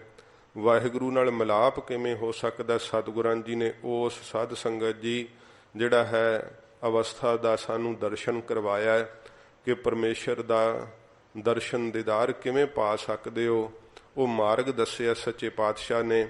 ਤੇ ਜਦੋਂ ਮਿਲਾਪ ਦੀ ਘੜੀ ਆਉਂਦੀ ਹੈ ਉਹ ਆਨੰਦ ਕਿਹੋ ਜਿਹਾ ਹੁੰਦਾ ਹੈ, ਉਦੋਂ ਜਦੋਂ ਹੀਆ ਉਮਗ ਪੈਂਦਾ ਹੈ, ਇੰਨਾ ਉਤਸ਼ਾਹ ਆਉਂਦਾ ਹੈ ਕਿ ਜਿਵੇਂ ਸਾਧ ਸੰਗਤ ਜੀ ਸਮੁੰਦਰ ਉਛਲ ਪੈਂਦਾ ਨਾ, ਇਵੇਂ ਅੰਦਰ ਫਿਰ ਪਿਆਰ ਉਛਾਲੇ ਲੈਣ ਲੱਗ ਪੈਂਦਾ ਹੈ। ਇਹੋ ਜੀ ਅਵਸਥਾ ਵਿੱਚ ਪਿਆਰਿਆਂ ਨੂੰ ਆਪਣੀ ਦੇਹ ਰੱਖਣੀ ਵੀ ਨਹੀਂ ਪਾਉਂਦੀ ਕਿ ਮਹਾਰਾਜ ਸਾਡਾ ਸਰੀਰ ਕੱਲ ਛੁੱਟਦਾ ਅੱਜ ਛੁੱਟ ਜੇ, ਪਰ ਮਹਾਰਾਜ ਤੇਰੇ ਵਿੱਚ ਅਭੇਦ ਹੋ ਜਾਈਏ। ਦੇਹ ਦੀ ਵੀ ਉਹਨਾਂ ਕੋਲ ਵੱਖਰਾਪਣਾ ਜਿਹੜਾ ਨਾ ਉਹ ਨਹੀਂ ਜਰਿਆ ਜਾਂਦਾ, ਇੰਨਾ ਪਿਆਰ ਦਾ ਉਛਾਲਾ ਆਉਂਦਾ ਹੈ। ਸਾਧ ਸੰਗਤ ਜੀ ਇਸ ਪ੍ਰੀਤ ਦੀ ਰੀਤ ਵਿੱਚ ਵਾਹਿਗੁਰੂ ਦੇ ਨਾਲ ਇੱਕਮਿਕ ਹੋ ਜਾਂਦੇ ਹੈ। ਜਰਾ ਜਿੰਨਾ ਵੀ ਪਰਮੇਸ਼ਰ ਦਾ ਨਾਮ ਉਹਨਾਂ ਨੂੰ ਵਿਸਰੇ ਤੇ ਆਪਣੀ ਮੌਤ ਗਿਣਦੇ, ਆਪਣਾ ਮਰਨਾ ਗਿਣਦੇ ਹੈ। ਇਹ ਪਿਆਰ ਦੀ ਖੇਡ ਨੂੰ ਸਤਿਗੁਰਾਂ ਜੀ ਨੇ ਇਸ ਬਾਣੀ ਦੇ ਅੰਦਰ ਦਰਸਾਇਆ ਹੈ। ਜੇ ਅਸੀਂ ਵਿਛੜ ਗਏ ਹਾਂ ਪਰਮੇਸ਼ਰ ਤੋਂ, ਤੇ ਮਹਾਰਾਜ ਸਾਨੂੰ ਦੱਸਿਆ ਕਿ ਉਹਦਾ ਕਾਰਨ ਕੀ ਹੈ ਵਿਛੜਨ ਦਾ, ਤੇ ਸਾਨੂੰ ਮਹਾਰਾਜ ਬੇਨਤੀ ਕਰਨ ਦੀ ਸਤਿਗੁਰਾਂ ਜਾਚ ਦੱਸੀ ਹੈ। ਇਹ ਮੰਗਲ ਰੂਪ ਪੌੜੀ ਮਹਾਰਾਜ ਨੇ ਦੱਸਿਆ ਕਿ ਬੇਨਤੀ ਕਿਵੇਂ ਕਰਨੀ ਹੈ। ਸਤਿਗੁਰਾਂ ਜੀ ਦੇ ਇਸ ਉਪਦੇਸ਼ ਨੂੰ ਸੁਣਦਿਆਂ ਆਪਣੇ ਮਨ ਤੋਂ ਨਿਰੰਕਾਰ ਦੇ ਅੱਗੇ ਬੇਨਤੀ ਕਰੀਏ। ਹਜੂਰ ਫਰਮਾਉਂਦੇ ਆ, ਕਿਰਤ ਕਰਮ ਕੇ ਵਿਛੜੇ। ਮਹਾਰਾਜ ਜਿਹੜੇ ਕੀਤੇ ਹੋਏ ਬੁਰੇ ਕਰਮ ਹਨ ਨਾ, ਉਹਨਾਂ ਕਰਕੇ ਮਹਾਰਾਜ ਤੇਰੇ ਤੋਂ ਅਸੀਂ ਨਾ ਵਿਛੜ ਗਏ ਆ। ਇਹ ਜਿਹੜੇ ਕਰਮ ਹੈ ਸਾਧ ਸੰਗਤ ਜੀ, ਜੇ ਤਾਂ ਚੰਗੇ ਕਰਮ ਮੈਂ ਉਹ ਦੇਵਦੇਹੀ ਨੂੰ ਪ੍ਰਾਪਤ ਕਰਾ ਦਿੰਦੇ ਆ, ਮਾੜੇ ਕਰਮ ਜਿਹੜੇ ਆ ਉਹ ਨਰਕਾਂ 'ਚ ਪਾਉਣ ਦਾ ਕਾਰਨ ਬਣਦੇ ਆ। ਪਰ ਪਰਮੇਸ਼ਰ ਦਾ ਮਿਲਾਪ ਨਹੀਂ ਹੈ। ਵਾਹਿਗੁਰੂ ਦਾ ਮਿਲਾਪ ਉਦੋਂ ਹੈ ਜਦੋਂ ਸਾਧ ਸੰਗਤ ਜੀ ਕਰਮਾਂ ਦੀ ਹੰਗਤਾ ਹੀ ਮਿਟ ਜਾਂਦੀ ਹੈ। ਜਦੋਂ ਕਰਮ ਹੀ ਮਿਟ ਜਾਂਦੇ ਆ ਉਦੋਂ ਵਾਹਿਗੁਰੂ ਦਾ ਮਿਲਾਪ ਹੈ। ਜਿੰਨਾ ਚਿਰ ਜੀਵ ਕਰਮਾਂ ਦੇ ਅੰਦਰ ਕਿ ਮੈਂ ਕੀਤਾ ਹੈ, ਮੈਂ ਕਰ ਰਿਹਾ ਹਾਂ, ਮੈਂ ਕਰਾਂਗਾ, ਇਹ ਹੰਗਤ ਹੈ ਸਾਧ ਸੰਗਤ ਜੀ। ਜਿਹੋ ਜੇ ਫਿਰ ਜਿਹੜੇ ਸੁਤੇ ਅਸੀਂ ਕਿਰਿਆ ਕਰਦੇ ਆ ਨਾ, ਉਹ ਕਰਮ ਨਹੀਂ ਅਖਵਾਉਂਦੇ। ਜਦੋਂ ਅਸੀਂ ਸਾਧ ਸੰਗਤ ਜੀ ਕੋਈ ਇੱਛਾ ਧਾਰ ਕਰਕੇ ਕਰਮ ਕਰਦੇ ਆ, ਉਹ ਜਿਹੜਾ ਨਾ ਕਰਮ ਸਾਧ ਸੰਗਤ ਜੀ ਫਿਰ ਜਨਮ ਲੈ ਲੈਂਦਾ ਹੈ। ਪੂਰਬਲੋ ਕ੍ਰਿਤ ਕਰਮ ਨਾ ਮਿਟੈ ਰੀ ਘਰ ਗੇਹਣ, ਤਾਚੇ ਮੋਹਿ ਜਾਪੀਅਲੇ ਰਾਮ ਚੇ ਨਾਮੰ। ਇਹ ਪੂਰਬਲਾ ਕਿਰਤ ਕਰਮ ਜਿਹੜਾ ਨਾ ਉਹ ਮਿਟਦਾ ਨਹੀਂ ਹੈ, ਉਹ ਖਤਮ ਨਹੀਂ ਹੁੰਦਾ ਹੈ। ਇਸ ਕਰਕੇ ਜੀਵ ਜਿਹੜੇ ਆ ਉਹ ਵਿਛੜ ਗਏ ਆ ਪਰਮੇਸ਼ਰ ਨਾਲੋਂ।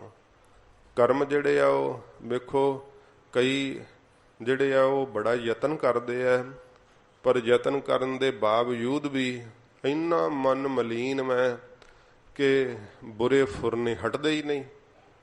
ਇੰਨਾ ਪਾਪਾਂ ਦਾ ਜ਼ੋਰ ਵੈ ਕਿ ਫਿਰ ਥੋੜਾ ਚੰਗਾ ਸੋਚਦੇ ਆ, ਪਰ ਬੁਰੇ ਕਰਮ ਫਿਰ ਖਿੱਚ ਕੇ ਕੁਸੰਗਤ ਵੱਲ ਲੈ ਜਾਂਦੇ ਆ। ਸੱਚੇ ਪਾਤਸ਼ਾਹ ਜੀ ਮਹਾਰਾਜ ਕਹਿੰਦੇ, ਭਾਈ ਇਹ ਜਿਹੜੇ ਕੀਤੇ ਕਰਮ ਹੈ ਨਾ, ਪਹਿਲੋਂ ਜਿਨ੍ਹਾਂ ਨੂੰ ਕਰ ਚੁੱਕੇ ਹੋ, ਉਹਨਾਂ ਕਰਕੇ ਚਿੱਤ ਦੀ ਬਿਰਤੀ ਜਿਹੜੀ ਹੈ ਉਹ ਪਰਮੇਸ਼ਰ ਨਾਲੋਂ ਵਿਛੜੀ ਹੋਈ ਹੈ। ਸਾਧ ਸੰਗਤ ਜੀ, ਕਰਮਾਂ ਦਾ ਸਤਸੰਗੀਆਂ ਨੇ ਬੜੀ ਵਾਰੀ ਨਿਰਣਾ ਸੁਣਿਆ, ਪਰ ਮੈਂ ਸੂਖਸ਼ਮ ਜਿਹਾ ਹੀ ਜ਼ਿਕਰ ਕਰਾਂ। ਜਿਹੜੇ ਹੰਗਤਾ ਸਹਿਤ ਕੀਤੇ ਹੋਏ ਕਰਮ ਹੈ ਨਾ, ਇਹ ਕਿਰਿਆਮਾਨ ਕਰਮ ਹੁੰਦੇ, ਜਿਹੜੇ ਹੁਣ ਅਸੀਂ ਕਰ ਰਹੇ ਹਾਂ, ਇਹਨੂੰ ਕਿਰਿਆਮਾਨ ਕਰਮ ਕਹਿੰਦੇ ਆ। ਤੇ ਜਿਹੜੇ ਜਨਮਾਂ ਜਨਮਾਂਤਰਾਂ ਦੇ ਇਕੱਠੇ ਹੋਏ ਪਏ ਆ, ਉਹ ਸਿੰਚੇਮਾਨ ਕਰਮ ਹੈ। ਤੇ ਜਿਹੜੇ ਕਰਕੇ ਸਾਨੂੰ ਦੇਹ ਮਿਲੀ ਹੈ, ਕਿੰਨੀ ਵਡਿਆਈ ਹੋਊਗੀ, ਕਿੰਨੀ ਲਹਾਈ ਹੋਊਗੀ, ਕਿੰਨਾ ਸੰਸਾਰ ਦੇ ਅੰਦਰ ਮਿੱਤਰ ਹੋਣਗੇ, ਕਿੰਨੇ ਦੁਸ਼ਮਣ ਹੋਣਗੇ, ਕਿੰਨਾ ਅਮੀਰ ਹੋਊਗਾ, ਕਿੰਨਾ ਗਰੀਬ ਹੋਊਗਾ, ਕਿੰਨਾ ਚਿਰ ਜੀਵੇਗਾ, ਇਹ ਸਾਰਾ ਕੁਝ ਪਰਾਰਬਧ ਕਰਮ ਕਰਕੇ ਸਾਧ ਸੰਗਤ ਜੀ ਲਿਖ ਦਿੱਤਾ ਹੈ। ਪਹਿਲਾਂ ਹੀ ਸਭ ਕੁਝ ਲਿਖਤ ਹੋ ਚੁੱਕੀ ਹੈ। ਜਿਸ ਦੀ ਬਾਬਤ ਜੀਵ ਸੋਚਦਾ ਨਾ ਕਿ ਸ਼ਾਇਦ ਮਰਨਾ ਮੇਰਾ ਜਿਹੜਾ ਹੈ ਉਹ ਅਚਨਚੇਤ ਹੋਊਗਾ, ਸ਼ਾਇਦ ਜਾਂ ਅਕਸਮਾਤਰ ਹੀ ਹੋ ਜਾਣਾ, ਜਾਂ ਪਤਾ ਨਹੀਂ ਕੋਈ ਕਾਰਨ ਬਣੇਗਾ। ਮਹਾਰਾਜ ਕਹਿੰਦੇ ਨਹੀਂ, ਸੰਬਤ ਸਾਹਾ ਲਿਖਿਆ। ਉਹ ਸੰਬਤ ਉਹ ਸਾਹਾ ਲਿਖਿਆ ਜਾ ਚੁੱਕਾ ਹੈ। ਜਿਤ ਦਿਹਾੜੇ ਧਨਵਰੀ ਸਾਹੇ ਲਏ ਲਿਖਾਏ। ਉਹ ਸਾਹਾ ਉਹ ਸਮਾਂ ਮਹਾਰਾਜ ਕਹਿੰਦੇ ਲਿਖਿਆ ਗਿਆ ਹੈ।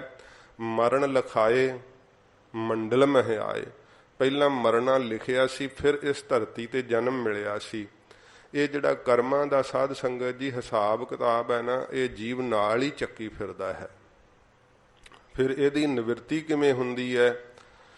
ਇਹਦੀ ਨਿਵਰਤੀ ਸਾਧ ਸੰਗਤ ਜੀ ਗੁਰੂ ਸਾਹਿਬ ਜੀ ਦੇ ਪਵਿੱਤਰ ਚਰਨਾਂ ਵਿੱਚ ਆ ਕੇ ਹੁੰਦੀ ਹੈ, ਸਤਿਗੁਰੂ ਜੀ ਦੇ ਦਰਬਾਰ ਵਿੱਚ ਹੁੰਦੀ ਹੈ, ਪੂਰੇ ਗੁਰੂ ਨਾਨਕ ਸਾਹਿਬ ਜੀ ਮਹਾਰਾਜ ਦੀ ਚਰਨ ਸ਼ਰਨ ਵਿੱਚ ਹੁੰਦੀ ਹੈ। ਸਤਿਗੁਰੂ ਸਮਰੱਥ ਨੇ ਆਪਣਾ ਸ਼ਬਦ ਦੇ ਕੇ, ਗੁਰ ਕਾ ਸ਼ਬਦ ਕਾਟੈ ਕੋਟ ਕਰਮ, ਕਰੋੜਾਂ ਹੀ ਕਰਮਾਂ ਨੂੰ ਸੱਚੇ ਪਾਤਸ਼ਾਹ ਜੀ ਕੱਟ ਕੇ ਰੱਖ ਦਿੰਦੇ ਆ ਗਰੀਬ ਨਵਾਜ। ਤੇ ਇਹ ਜ਼ਰੂਰ ਹੈ, ਕਿਉਂਕਿ ਮਹਾਰਾਜ ਦੀ ਬਾਣੀ ਦਾ ਫੈਸਲਾ ਹੈ ਨਾ, ਭੋਗੇ ਬਿਨ ਭਾਗੈ ਨਹੀਂ, ਕਰਮ ਗਤੀ ਬਲਵਾਨ। ਕਰਮਾਂ ਦੀ ਗਤੀ ਇੰਨੀ ਬਲਵਾਨ ਹੈ ਕਿ ਭੋਗਣ ਤੋਂ ਬਿਨਾਂ ਭੱਜਦੀ ਨਹੀਂ ਹੈ, ਭੋਗਣੀ ਪੈਂਦੀ ਹੈ। ਪਰ ਇਹ ਗੱਲ ਹੈ ਕਿ ਮਹਾਰਾਜ ਦੇ ਹਜੂਰ ਆ ਕਰਕੇ ਭੋਗਣੀ ਤੇ ਪੈਂਦੀ ਹੈ, ਪਰ ਮਹਾਰਾਜ ਇਹਦੇ ਵਿੱਚ ਜੁਗਤੀ ਸਾਧ ਸੰਗਤ ਜੀ ਵਰਤਾ ਦਿੰਦੇ ਹੈ, ਭੁਗਾ ਵੀ ਦਿੰਦੇ ਹੈ ਤੇ ਭੁਗਾਉਂਦੇ ਵੀ ਇਸ ਤਰ੍ਹਾਂ ਕਿ ਜੇ ਸੂਲੀ ਤੇ ਟੰਗੇ ਜਾਣਾ ਤੇ ਸੂਲ ਵੱਜ ਕੇ ਉਹਨਾਂ ਦੁੱਖ ਲਾ ਕੇ ਤੇ ਉਹ ਮਹਾਰਾਜ ਕਰਮ ਜਿਹੜਾ ਭੁਗਤਾਨ ਕਰਾ ਦਿੰਦੇ ਉਹਦਾ। ਵੇਖੋ ਕਿੱਥੇ ਸੂਲੀ ਤੇ ਟੰਗੇ ਜਾਣਾ ਤੇ ਕਿੱਥੇ ਸੂਲ ਕੰਡਾ ਹੀ ਵੱਜ ਕੇ ਵੱਜੇਗਾ ਜ਼ਰੂਰ, ਕਿਉਂਕਿ ਕਰਮ ਕੀਤਾ ਹੈ ਨਾ ਮਹਾਰਾਜ, ਇਸ ਕਰਕੇ ਇਹਦਾ ਭੁਗਤਾਨ ਕਰਾ ਦਿੰਦੇ ਆ, ਪਰ ਸਹਿਜ ਹੀ ਸੁਖੈਨ ਹੀ ਛਡਾ ਦਿੰਦੇ। ਤੇ ਜੇ ਕਰਮਾਂ ਕਰਕੇ ਅਸੀਂ ਛੁੱਟ ਸਕਦੇ ਹੋਈਏ ਤਾਂ ਇਹ ਬਾਣੀ ਵਿੱਚ ਸਾਨੂੰ ਬੇਨਤੀ ਕਰਨ ਦੀ ਜਾਚ ਦੱਸੀ ਹੈ, ਲੇਖਾ ਕਤੈ ਨਾ ਛੂਟੀ ਹੈ, ਖਿਨ ਖਿਨ ਭੂਲਨਹਾਰ, ਬਖਸ਼ਨਹਾਰ ਬਖਸ਼ ਲੈ, ਨਾਨਕ ਪਾਰ ਉਤਾਰ। ਮਹਾਰਾਜ ਜੇ ਲੇਖਾ ਹੋਣ ਲੱਗਾ ਤਾਂ ਮੇਰਾ ਛੁਟਕਾਰਾ ਨਹੀਂ ਹੋਣਾ। ਸੱਚੇ ਪਾਤਸ਼ਾਹ ਤੁਸੀਂ ਆਪਣੀ ਰਹਿਮਤ ਧਰ ਕੇ ਮਹਾਰਾਜ ਮੈਨੂੰ ਬਖਸ਼ ਦਿਓ। ਜੋ ਸਤਿਗੁਰਾਂ ਜੀ ਦੀ ਜਨਮ ਸਾਖੀ ਧੰਨ ਗੁਰੂ ਨਾਨਕ ਸਾਹਿਬ ਜੀ ਮਹਾਰਾਜ ਦੀ, ਉਹਦੇ ਵਿੱਚ ਇਹ ਸਾਖੀ ਆਉਂਦੀ ਹੈ ਕਿ ਦੋ ਭਰਾ ਮਹਾਰਾਜ ਦੇ ਇੱਕ ਕੋਲ ਸੰਗਤ ਕਰਨ ਆਇਆ ਕਰਦਾ ਸੀਗਾ ਤੇ ਇੱਕ ਕੁਕਰਮਾਂ ਵਿੱਚ ਲੱਗਾ ਰਹਿੰਦਾ ਸੀ, ਬਦਫੈਲੀਆਂ ਕਰਦਾ ਸੀਗਾ। ਇੱਕ ਰੋਜ਼ ਮਹਾਰਾਜ ਦੀ ਸੰਗਤ ਕਰਿਆ ਕਰੇ ਤੇ ਉਹ ਇੱਕ ਵਾਰੀ ਇਕੱਠੇ ਤੁਰੇ ਆਉਂਦੇ ਐ ਤੇ ਜਿਹੜਾ ਸਤਸੰਗੀ ਸੀ ਉਹਦੇ ਨਾਲ ਪੈਰ ਵਿੱਚ ਸੂਲ ਵੱਜੀ ਤੇ ਬਹੁਤ ਜ਼ਿਆਦਾ ਲਹੂ ਨਿਕਲਿਆ, ਬੜਾ ਤੰਗ ਹੋਇਆ। ਤੇ ਜਿਹੜਾ ਦੂਜਾ ਭਰਾ ਸੀ ਕੁਕਰਮੀ, ਉਹਨੂੰ ਥੋੜਾ ਜਿਹਾ ਠੇਡਾ ਜਿਹਾ ਲੱਗਾ ਤੇ ਕੀ ਉਹਨੂੰ ਵੇਖਿਆ ਕੀ ਹੈ ਕਿ ਉਹ ਥੱਲੇ ਤਾਂ ਖੁਰਜੀ ਪਈ ਹੈ, ਉਹਨੇ ਕੱਢ ਲਈ। ਜਦੋਂ ਕੱਢੀ ਤੇ ਵਿੱਚੋਂ ਉਹਨੂੰ 2 ਮੋਹਰਾਂ ਮਿਲੀਆਂ ਤੇ ਉਹ ਬੜਾ ਖੁਸ਼ ਹੋਇਆ, ਸਗੋਂ ਖੁਸ਼ ਹੋ ਕੇ ਚਲਿਆ ਗਿਆ। ਕਹਿੰਦਾ ਲੈ ਤੂੰ ਬੜਾ ਉੱਥੇ ਜਾ ਕੇ ਨਾਮ ਜਪਦਾ ਤੇ ਕੀ ਪਾ ਲਿਆ ਤੂੰ, ਵੇਖ ਮੈਨੂੰ ਸਗੋਂ ਮੋਹਰਾਂ ਵੀ ਲੱਭੀਆਂ ਨੇ। ਉਹਦੇ ਮਨ 'ਚ ਤੇ ਸਮੇਂ ਨਾ ਬੜਾ ਜਿਹੜਾ ਸੀ ਖਿਆਲ ਆਇਆ ਕਿ ਮੈਂ ਸਤਸੰਗਤ ਕਰਾਂ ਤਾਂ ਵੀ ਮੇਰੇ ਸੂਲ ਵੱਜੇ ਤੇ ਇਹ ਕੁਕਰਮ ਨਿਤ ਕਰਦਾ ਰਹਿੰਦਾ, ਬੁਰੇ ਕਰਮ ਕਰਦਾ, ਇਹਨੂੰ ਮੋਹਰਾਂ ਲੱਭਣ, ਇਹ ਤਾਂ ਨਿਆਂ ਨਾ ਹੋਇਆ। ਮਨ ਵਿੱਚ ਬੜਾ ਖਫੇ ਹੋਇਆ। ਸਤਿਗੁਰੂ ਜੀ ਦੀ ਸੰਗਤ ਵਿੱਚ ਆਇਆ, ਉਸਨੇ ਆਪ ਦਾ ਫਿਰ ਪ੍ਰਸ਼ਨ ਕੀਤਾ ਕਿ ਮਹਾਰਾਜ ਮੇਰਾ ਭਰਾ ਵੇਖੋ ਚੰਗਾ ਕਰਮ ਕੋਈ ਨਹੀਂ ਕਰਦਾ, ਉਹਨੂੰ ਮਹਾਰਾਜ ਮੋਹਰਾਂ ਲੱਭੀਆਂ ਤੇ ਮੈਂ ਸਤਸੰਗਤ ਵਿੱਚ ਆਉਣਾ, ਮੈਨੂੰ ਇਹ ਫਲ ਲੱਗਾ ਕਿ ਆ ਵੇਖੋ ਕੰਡੇ ਨਾਲ ਪੈਰ ਹੀ ਪਾਟ ਗਿਆ ਸਾਰਾ, ਏਡੀ ਸੂਲ ਵੱਜੀ ਹੈ। ਸੱਚੇ ਪਾਤਸ਼ਾਹ ਜੀ ਮਹਾਰਾਜ ਕਹਿੰਦੇ ਭਾਈ ਮਨ ਦੇ ਅੰਦਰ ਰੋਸ ਨਾ ਕਰ, ਜਿਹੜਾ ਤੇਰਾ ਭਰਾ ਹੈ ਨਾ ਉਹਦੇ ਪੁੰਨ ਇੰਨੇ ਜ਼ਿਆਦੇ ਹੈ, ਸ਼ੁਭ ਕਰਮ ਇੰਨੇ ਜ਼ਿਆਦੇ ਹੈ ਕਿ ਇਹ ਨਾ ਉਹਨੂੰ ਅੱਜ ਉਹ ਖੁਰਜੀ ਜਿਹੜੀ ਨਾ ਸਾਰੀ ਮੋਹਰਾਂ ਦੀ ਭਰੀ ਮਿਲਣੀ ਸੀ, ਪਰ ਉਸ ਨੇ ਬੁਰੇ ਕਰਮਾਂ ਦੇ ਵਿੱਚ ਸਾਰੇ ਹੀ ਬਰਬਾਦ ਕਰ ਛੱਡੇ ਤੇ ਥੋੜੇ ਜਿੰਨੇ ਉਹਦੇ ਸ਼ੁਭ ਕਰਮ ਰਹਿੰਦੇ ਸੀ ਉਹਦੇ ਕਰਕੇ ਉਹਨੂੰ ਉਹ 2 ਹੀ ਮੋਹਰਾਂ ਮਿਲੀਆਂ, ਬਾਕੀ ਸਭ ਉਹਦੇ ਕੋਲੋਂ ਖੁਸ਼ ਗਿਆ ਹੈ। ਮਹਾਰਾਜ ਸੱਚੇ ਪਾਤਸ਼ਾਹ ਕਹਿੰਦੇ ਤੇਰੇ ਜਿਹੜੀ ਸੂਲ ਵੱਜੀ ਹੈ ਨਾ, ਅੱਜ ਦੇ ਦਿਨ ਤੂੰ ਸੂਲੀ ਟੰਗਿਆ ਜਾਣਾ ਸੀ, ਫਾਹੇ ਲੱਗਣਾ ਸੀਗਾ। ਸੰਗਤ ਵਿੱਚ ਆਉਂਦਿਆਂ ਕਰਕੇ ਤੇਰੇ ਕਰਮ ਸਾਰੇ ਹੀ ਜਿਹੜੇ ਉਹ ਨਸ਼ਟ ਹੋਏ ਹੈ ਤੇ ਉਹ ਭੁਗਤਾਨ ਹੋ ਗਿਆ ਹੈ ਕਿ ਨਿਰੰਕਾਰ ਨੇ ਤੈਨੂੰ ਸੂਲ ਵਿੱਚੋਂ ਦੁੱਖ ਭੁਗਤਾ ਦਿੱਤਾ ਹੈ। ਇਸ ਕਰਕੇ ਸਾਧ ਸੰਗਤ ਜੀ ਜਿਹੜਾ ਸਤਿਗੁਰਾਂ ਜੀ ਦਾ ਦਰਬਾਰ ਹੈ ਨਾ, ਇੱਥੇ ਪਰਮੇਸ਼ਰ ਦਾ ਨਾਮ ਮਹਾਰਾਜ ਜੀ ਨੇ ਬਖਸ਼ਿਸ਼ ਕੀਤਾ ਹੈ ਤੇ ਵਾਹਿਗੁਰੂ ਦੇ ਨਾਮ ਵਿੱਚ ਸ਼ਕਤੀ ਹੈ ਕਿ ਨਾਮ ਸਾਨੂੰ ਕਰਮਾਂ ਦੀ ਗਤੀ ਤੋਂ ਹੀ ਬਾਹਰ ਕੱਢ ਲੈਂਦਾ ਹੈ। ਤੇ ਨਾ ਫਿਰ ਜਦੋਂ ਹੰਗਤਾ ਸਹਿਤ ਕਰਮ ਨਾ ਕੀਤੇ ਗਏ, ਕਿਰੇਮਾਨ ਕਰਮ ਨਾ ਹੋਏ ਤੇ ਇਕੱਠਾ ਕੀ ਹੋਣਾ। ਜਦੋਂ ਸਿੰਚੇਮਾਨ ਕਰਮ ਨਾ ਹੋਏ ਤੇ ਫਿਰ ਪਰਰਬਧ ਕਿਵੇਂ ਬਣੂਗੀ। ਕਿਰਿਆਮਾਨ ਕਰਮ ਹੀ ਸਿੰਚੇਮਾਨ ਬਣ ਜਾਂਦੇ ਆ, ਸਿੰਚੇਮਾਨ ਹੀ ਪਰਰਬਧ ਬਣ ਜਾਂਦੀ ਹੈ। ਤੇ ਜਦੋਂ ਫਿਰ ਸਾਧ ਸੰਗਤ ਜੀ ਇਹ ਪਰਰਬਧ ਨਾਲ ਮਿਲੀ ਹੋਈ ਦੇਹੀ ਜਦੋਂ ਨਾ ਕਿਰਿਆਮਾਨ ਕਰਮ ਰਹੇ ਤੇ ਸਿੰਚੇਮਾਨ ਮੌਕੀ ਗਏ ਤੇ ਜਿਹੜੀ ਰਹਿੰਦੀ ਪਰਰਬਧ ਪਿਛਲੀ ਜਿਹਦੇ ਕਰਕੇ ਦੇਹ ਮਿਲੀ ਹੋਈ ਹੈ ਉਹ ਦੇਹ ਦੇ ਮਿਟਦਿਆਂ ਨਾਲ ਹੀ ਉਹ ਵੀ ਖਤਮ ਹੋ ਜਾਣੇ ਆ। ਤੇ ਫਿਰ ਇਸੇ ਕਰਕੇ ਉਹ ਰੱਬ ਦੇ ਪਿਆਰੇ ਕਹਿੰਦੇ ਆ ਬਹੁਰ ਹਮ ਕਾਹੇ ਆਵਹਿੰਗੇ, ਆਵਨ ਜਾਨਾ ਹੁਕਮ ਤਿਸੈ ਕਾ ਹੁਕਮੈ ਬੁੱਝ ਸਮਾਵਹਿੰਗੇ। ਪਰਮੇਸ਼ਰ ਦੇ ਵਿੱਚ ਹੀ ਕਹਿੰਦੇ ਅਸੀਂ ਸਮਾ ਜਾਵਾਂਗੇ। ਇਹ ਸੱਚੇ ਪਾਤਸ਼ਾਹ ਸਾਨੂੰ ਬੇਨਤੀ ਕਰਨ ਦੀ ਜਾਚ ਦੱਸਦੇ ਆ ਕਿ ਵਾਹਿਗੁਰੂ ਦੇ ਅੱਗੇ ਬੇਨਤੀ ਕਰੀਏ, ਮਹਾਰਾਜ ਜਿਹੜੇ ਕੀਤੇ ਹੋਏ ਨਖਿੱਧ ਕਰਮ ਹੈ ਨਾ, ਮਹਾਰਾਜ ਬੁਰੇ ਕਰਮ ਜਿਹੜੇ ਹੈ, ਜਿਹੜੇ ਮੈਲੀ ਇੱਛਾ ਦੇ ਸਹਿਤ ਕੀਤੇ ਹੈ ਜਾਂ ਪੁੰਨ ਇੱਛਾ ਧਾਰ ਕੇ ਕੀਤੇ ਹੈ, ਮਹਾਰਾਜ ਉਹਨਾਂ ਕਰਕੇ ਨਾ ਤੇਰੇ ਤੋਂ ਵਿਛੜ ਗਏ ਆ। ਕਿਉਂਕਿ ਚੰਗੇ ਕਰਮਾਂ ਦੇ ਕਰਨੇ ਕਰਕੇ ਕੋਈ ਮਹਾਰਾਜ ਪਦਾਰਥ ਮਿਲ ਜਾਂਦੇ ਹੈ ਤੇ ਉਹ ਵੀ ਪਦਾਰਥ ਵੀ ਉਲਝਾ ਹੀ ਛੱਡਦੇ ਨਾ, ਮਹਾਰਾਜ ਤੇਰੇ ਤੱਕ ਨਹੀਂ ਨਾ ਆਉਣ ਦਿੰਦੇ। ਇਸ ਕਰਕੇ ਮਹਾਰਾਜ ਤੇਰੇ ਤੋਂ ਅਸੀਂ ਕੀਤੇ ਹੋਏ ਕਰਮਾਂ ਕਰਕੇ ਮਹਾਰਾਜ ਵਿਛੜ ਗਏ ਹਾਂ। ਕਰ ਕਿਰਪਾ ਮਿਲਹੁ ਰਾਮ। ਹੇ ਰਮੇ ਹੋਏ ਰਾਮ ਵਾਹਿਗੁਰੂ, ਕਿਰਪਾ ਕਰਕੇ ਮਹਾਰਾਜ ਸਾਨੂੰ ਆਪਣੇ ਨਾਲ ਮੇਲ ਲਓ। ਇਹ ਮਨੁੱਖਾ ਜਨਮ ਮਹਾਰਾਜ ਬਖਸ਼ਿਆ ਹੈ, ਕਿਰਪਾ ਕਰੋ ਮਹਾਰਾਜ, ਆਪਦੇ ਨਾਮ ਦੀ ਸਾਨੂੰ ਦਾਤ ਦਿਓ। ਸੱਚੇ ਪਾਤਸ਼ਾਹ, ਤੁਹਾਡੀ ਸੰਗਤ ਵਿੱਚ ਸਾਡਾ ਮਹਾਰਾਜ ਮਨ ਲੱਗੇ। ਮਹਾਰਾਜ ਕਿਰਪਾ ਕਰਕੇ ਸਾਨੂੰ ਆਪਣੇ ਨਾਲ ਮੇਲ ਲਓ, ਕਰਮਾਂ ਦੀ ਫਾਹੀ ਗਲੋਂ ਲਾ ਦਿਓ। ਚਾਰ ਕੁੰਟ ਦਹ ਦੇਸ ਭ੍ਰਮੇ। ਮਹਾਰਾਜ ਅਸੀਂ ਚੌਹਾਂ ਕੁੰਟਾਂ ਦੇ ਅੰਦਰ ਤੇ ਦਸਾਂ ਹੀ ਦਿਸ਼ਾਵਾਂ, ਜਿਹੜੀਆਂ ਸਾਧ ਸੰਗਤ ਜੀ ਚਾਰ ਦਿਸ਼ਾਵਾਂ ਮੁੱਖ ਹੁੰਦੀਆਂ, ਉੱਤਰ ਦੱਖਣ ਪੂਰਬ ਤੇ ਪੱਛਮ, ਇਹਨਾਂ ਦੀਆਂ ਫਿਰ ਚਾਰ ਹੀ ਉਪ ਦਿਸ਼ਾਵਾਂ ਮੰਨੀਆਂ ਜਾਂਦੀਆਂ ਹਨ। ਇੱਕ ਉੱਪਰ ਆਕਾਸ਼ ਦੀ ਦਿਸ਼ਾ ਤੇ ਇੱਕ ਥੱਲੇ ਪਤਾਲ ਦੀ ਦਿਸ਼ਾ ਹੈ। ਇਹ 10 ਦਿਸ਼ਾ ਮੰਨੀਆਂ ਜਾਂਦੀਆਂ। ਚਾਰ ਕੁੰਟ ਚਾਰ ਖਾਣੀਆਂ ਵਿੱਚ ਖਰੇ ਕਿਹੜੀ ਕਿਹੜੀ ਖਾਣੀ ਵਿੱਚ ਮਹਾਰਾਜ ਭਰਮਦੇ ਆਏ ਆ। ਦਸਾਂ ਹੀ ਦਿਸ਼ਾਵਾਂ ਵਿੱਚ ਮਹਾਰਾਜ ਭਟਕਦੇ ਆਏ ਆ। ਫਿਰਤ ਫਿਰਤ ਪ੍ਰਭ ਆਇਆ, ਪਰਿਆ ਤਉ ਸਰਨ ਆਏ, ਨਾਨਕ ਕੀ ਪ੍ਰਭ ਬੇਨਤੀ, ਆਪਣੀ ਭਗਤੀ ਲਾਏ। ਥਕ ਆਏ ਪ੍ਰਭ ਕੇ ਸਾਮ। ਮਹਾਰਾਜ ਹੁਣ ਮੈਂ ਥੱਕ ਗਿਆ ਹਾਂ, ਯਾਹੂ ਜੁਗਤ ਬਿਹਾਨੇ ਕਈ ਜਨਮ, ਨਾਨਕ ਰਾਖ ਲਿਹੋ ਆਪਨ ਕਰ ਕਰਮ। ਮਹਾਰਾਜ ਮੈਂ ਥੱਕ ਗਿਆ ਹਾਂ, ਜੂਨਾਂ 'ਚ ਭਟਕਦਾ ਭਟਕਦਾ ਹੁਣ ਥੱਕ ਗਿਆ ਹਾਂ।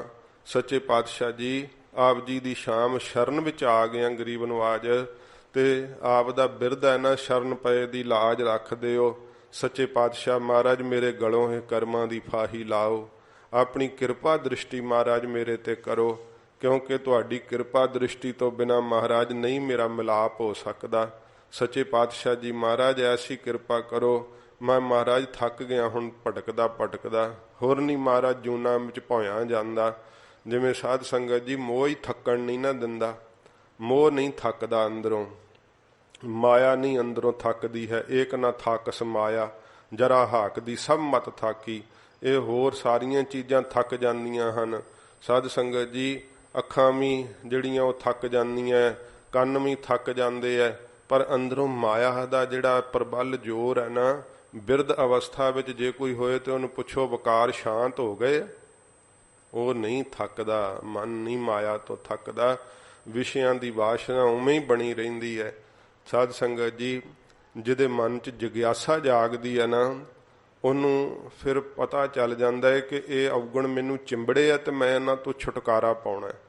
ਤਾਂ ਕਰਕੇ ਉਹਨੂੰ ਪਤਾ ਲੱਗ ਜਾਂਦਾ ਹੈ ਕਿ ਮਹਾਰਾਜ ਹੁਣ ਮੈਂ ਥੱਕ ਗਿਆ। ਸੱਚੇ ਪਾਤਸ਼ਾਹ ਕਿੰਨਾ ਕੁ ਮੈਂ ਜਨਮਾਂ 'ਚ ਭਟਕਾਂ, ਮਹਾਰਾਜ ਹੁਣ ਆਪ ਦੀ ਸ਼ਰਨ ਆ ਗਿਆ। ਮਹਾਰਾਜ ਅੰਮ੍ਰਿਤ ਦੀ ਦਾਤ ਤੁਸਾਂ ਬਖਸ਼ਿਸ਼ ਕੀਤੀ ਹੈ, ਮਨੁੱਖਾ ਜਨਮ, ਸਿੱਖਾਂ ਦੇ ਘਰ ਜਨਮ, ਮਹਾਰਾਜ ਤੁਹਾਡੀ ਸ਼ਰਨ ਆ ਗਿਆ। ਸੱਚੇ ਪਾਤਸ਼ਾਹ ਗਰੀਬ ਨਵਾਜ ਤਰਾਹੇ ਤਰਾਹੇ ਤੋ ਪਾ ਸਰਣ, ਪਾਹੀ ਮਾਂ ਮਹਾਰਾਜ ਰੱਖ ਲੋ। ਸੱਚੇ ਪਾਤਸ਼ਾਹ ਇਸ ਮਨੁੱਖਾ ਜਨਮ ਵਿੱਚ ਮਹਾਰਾਜ ਹੁਣ ਸਾਨੂੰ ਬਖਸ਼ ਦਿਓ, ਹੋਰ ਕੋਈ ਜੂਨ ਨਾ ਮਹਾਰਾਜ ਭੋਗਣੀ ਪਵੇ। ਸੱਚੇ ਪਾਤਸ਼ਾਹ ਆਪ ਜੀ ਦੀ ਸ਼ਰਨ ਵਿੱਚ ਪੈ ਗਏ ਆ, ਗਰੀਬ ਨਵਾਜ ਥੱਕ ਗਏ ਆ ਭਟਕਦੇ ਹੋਏ। ਆਪਣੀ ਸ਼ਰਨ ਵਿੱਚ ਮਹਾਰਾਜ ਸੱਚੇ ਪਾਤਸ਼ਾਹ ਸਾਨੂੰ ਸਦਾ ਪਾਈ ਰੱਖੋ। ਤੇਨ ਦੁੱਧ ਤੇ ਬਾਹਰੇ। ਹਜੂਰ ਕਹਿੰਦੇ ਜਿਹੜੀ ਧੇਨ ਗਾਂ ਹੈ ਨਾ, ਦੁੱਧ ਤੋਂ ਸਾਧ ਸੰਗਤ ਜੀ ਬਾਹਰੀ ਹੋਵੇ, ਦੁੱਧ ਦਾ ਗਾਂ ਦਾ ਨਾਲ ਸੰਬੰਧ ਹੈ। ਤੇ ਮਹਾਰਾਜ ਕਹਿੰਦੇ ਭਾਈ ਜੇ ਗਾਂ ਜਿਹੜੀ ਹੈ ਉਹ ਦੁੱਧ ਤੋਂ ਬਾਹਰੀ ਬਿਨਾ ਹੋਵੇ, ਕਿਤੇ ਨਾ ਆਵੇ ਕੰਮ। ਸਾਧ ਸੰਗਤ ਜੀ ਉਹ ਕਿਸੇ ਕੰਮ ਨਹੀਂ ਆਉਂਦੀ ਹੈ ਫਿਰ, ਕਿਉਂਕਿ ਉਹਦੇ ਤੋਂ ਕੀ ਕਰਾਉਣਾ ਹੈ ਜੇ ਉਹ ਦੁੱਧ ਹੀ ਨਹੀਂ ਦਿੰਦੀ। ਮਹਾਰਾਜ ਇਸੇ ਪ੍ਰਕਾਰ ਇਹ ਬਾਹਰੋਂ ਅਲੰਕਾਰ ਧਰ ਕੇ ਸਤਿਗੁਰੂ ਸਿੱਖਿਆ ਦਿੰਦੇ ਆ। ਧੇਨ ਦੁੱਧ ਤੇ ਬਾਹਰੇ। ਸਾਧ ਸੰਗਤ ਜੀ ਇਹ ਧੇਨ ਗਾਂ ਕਿਹੜੀ ਹੈ? ਇਹ ਦੇਹ ਸਾਧ ਸੰਗਤ ਜੀ ਜਿਹੜੀ ਗਾਂ ਦੇ ਤਰ੍ਹਾਂ ਹੈ। ਤੇ ਜੇ ਇਸ ਦੇਹ ਦੇ ਅੰਦਰੋਂ ਬ੍ਰਹਮਾ ਆਨੰਦ ਦਾ ਦੁੱਧ ਹੀ ਨਹੀਂ ਪ੍ਰਗਟ ਹੋਇਆ, ਆਤਮਿਕ ਆਨੰਦ ਰੂਪੀ ਦੁੱਧ ਨਹੀਂ ਪ੍ਰਗਟ ਹੋਇਆ, ਚਾਰ ਪਦਾਰਥ ਧਰਮ ਅਰਥ ਕਾਮ ਮੋਕਸ਼ ਜੇ ਇਹ ਦੁੱਧ ਹੀ ਨਹੀਂ ਪ੍ਰਗਟ ਹੋਇਆ, ਕਦੇ ਮਨ ਸ਼ਾਂਤੀ ਸਹਿਤ ਟਿਕਿਆ ਹੀ ਨਹੀਂ। ਤੇ ਕਾਹਨੂੰ ਲੈਣੀ ਸੀ ਇਹ ਦੇਹ? ਕਿਹੜੇ ਕੰਮ ਆਊਗੀ ਫਿਰ ਇਹ ਦੇਹ? ਤੇ ਵੇਖ ਫਿਲਮਾਂ ਵੇਖਣ ਨੂੰ ਤੇ ਨਾ ਮਿਲੀ ਦੇਹ, ਤੈਨੂੰ ਆ ਗੁਰਸ਼ਰਲੇ ਅਡਾਉਣ ਨੂੰ ਤਾਂ ਨਹੀਂ ਮਿਲੀ ਨਾ ਦੇਹ। ਇਹ ਕਿਸੇ ਕੰਮ ਨਹੀਂ ਆਉਣੀ। ਇਹ ਤਨ ਰੁਲੈ ਰਲਾਇਆ ਕਾਮ ਨਾ ਆਇਆ। ਮਹਾਰਾਜ ਕਹਿੰਦੇ ਰੁਲ ਜੇਗੀ ਦੇਹੀ, ਕਿਸੇ ਵੀ ਕੰਮ ਨਹੀਂ ਆਉਣੀ। ਆ ਵਾਇਰਸ ਹੀ ਵੇਖੋ ਕਿਹੋ ਜਿਹਾ ਨਿਕਲਿਆ, ਤੇ ਸਾਧ ਸੰਗਤ ਜੀ ਦੇਹ ਦੇ ਨੇੜੇ ਹੀ ਨਹੀਂ ਕੋਈ ਆਉਂਦਾ, ਕਹਿੰਦੇ ਦੇਹ ਤੋਂ ਹੀ ਦੂਰ ਰਹੋ। ਤੇ ਜਿਹਨੂੰ ਹੋਇਆ ਜਾਂ ਉਹ ਜਿਹੜਾ ਚੜ੍ਹਾਈ ਕਰ ਗਿਆ ਉਹ ਕਿੰਨੂੰ ਸਾਧ ਸੰਗਤ ਜੀ ਉਹਨੂੰ ਜਿਹੜਾ ਹੈ ਉਹ ਤਿਆਤ ਰੱਖਦੇ ਆ।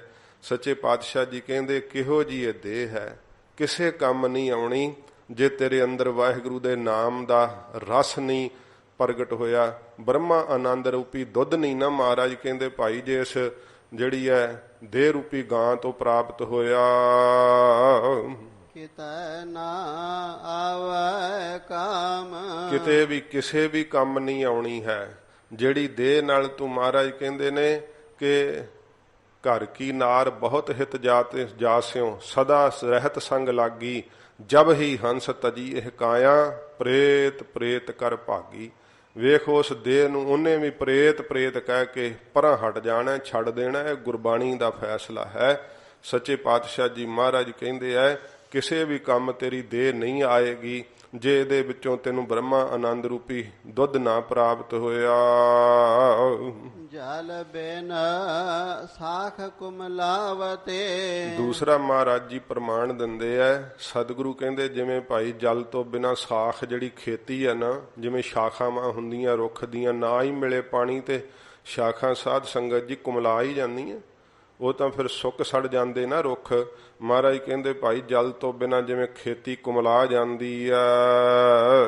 ਉਪਜੈ ਨਾਹੇ ਦਾਮ, ਉਥੋਂ ਫਿਰ ਸਾਧ ਸੰਗਤ ਜੀ ਜਿਹੜੇ ਦਾਮ ਦਮੜੇ ਆ ਨਾ ਉਹ ਨਹੀਂ ਸਾਧ ਸੰਗਤ ਜੀ ਫਿਰ ਪ੍ਰਾਪਤ ਹੁੰਦੇ, ਕਿਉਂਕਿ ਖੇਤੀ ਨੂੰ ਕਿਸਾਨ ਜਿਹੜੇ ਆ ਜਦੋਂ ਸਾਧ ਸੰਗਤ ਜੀ ਪੱਕ ਜਾਂਦੀ ਹੈ ਬੜਾ ਪਾਣੀ ਨਾਲ ਸਿੰਜ ਕੇ ਪਕਾਉਂਦੇ ਆ ਤੇ ਫਿਰ ਉਹਦੇ ਤੋਂ ਵੇਚ ਕੇ ਦਮੜੇ ਪ੍ਰਾਪਤ ਕਰਦੇ ਆ।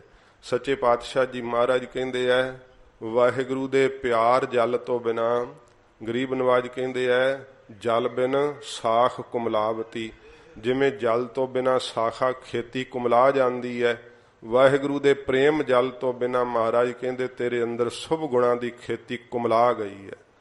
ਫਰੀਦਾ ਕਿੱਤੀ ਜੋਬਨ ਪ੍ਰੀਤ ਬਿਨ ਸੁੱਕ ਗਏ ਕਮਲਾਏ।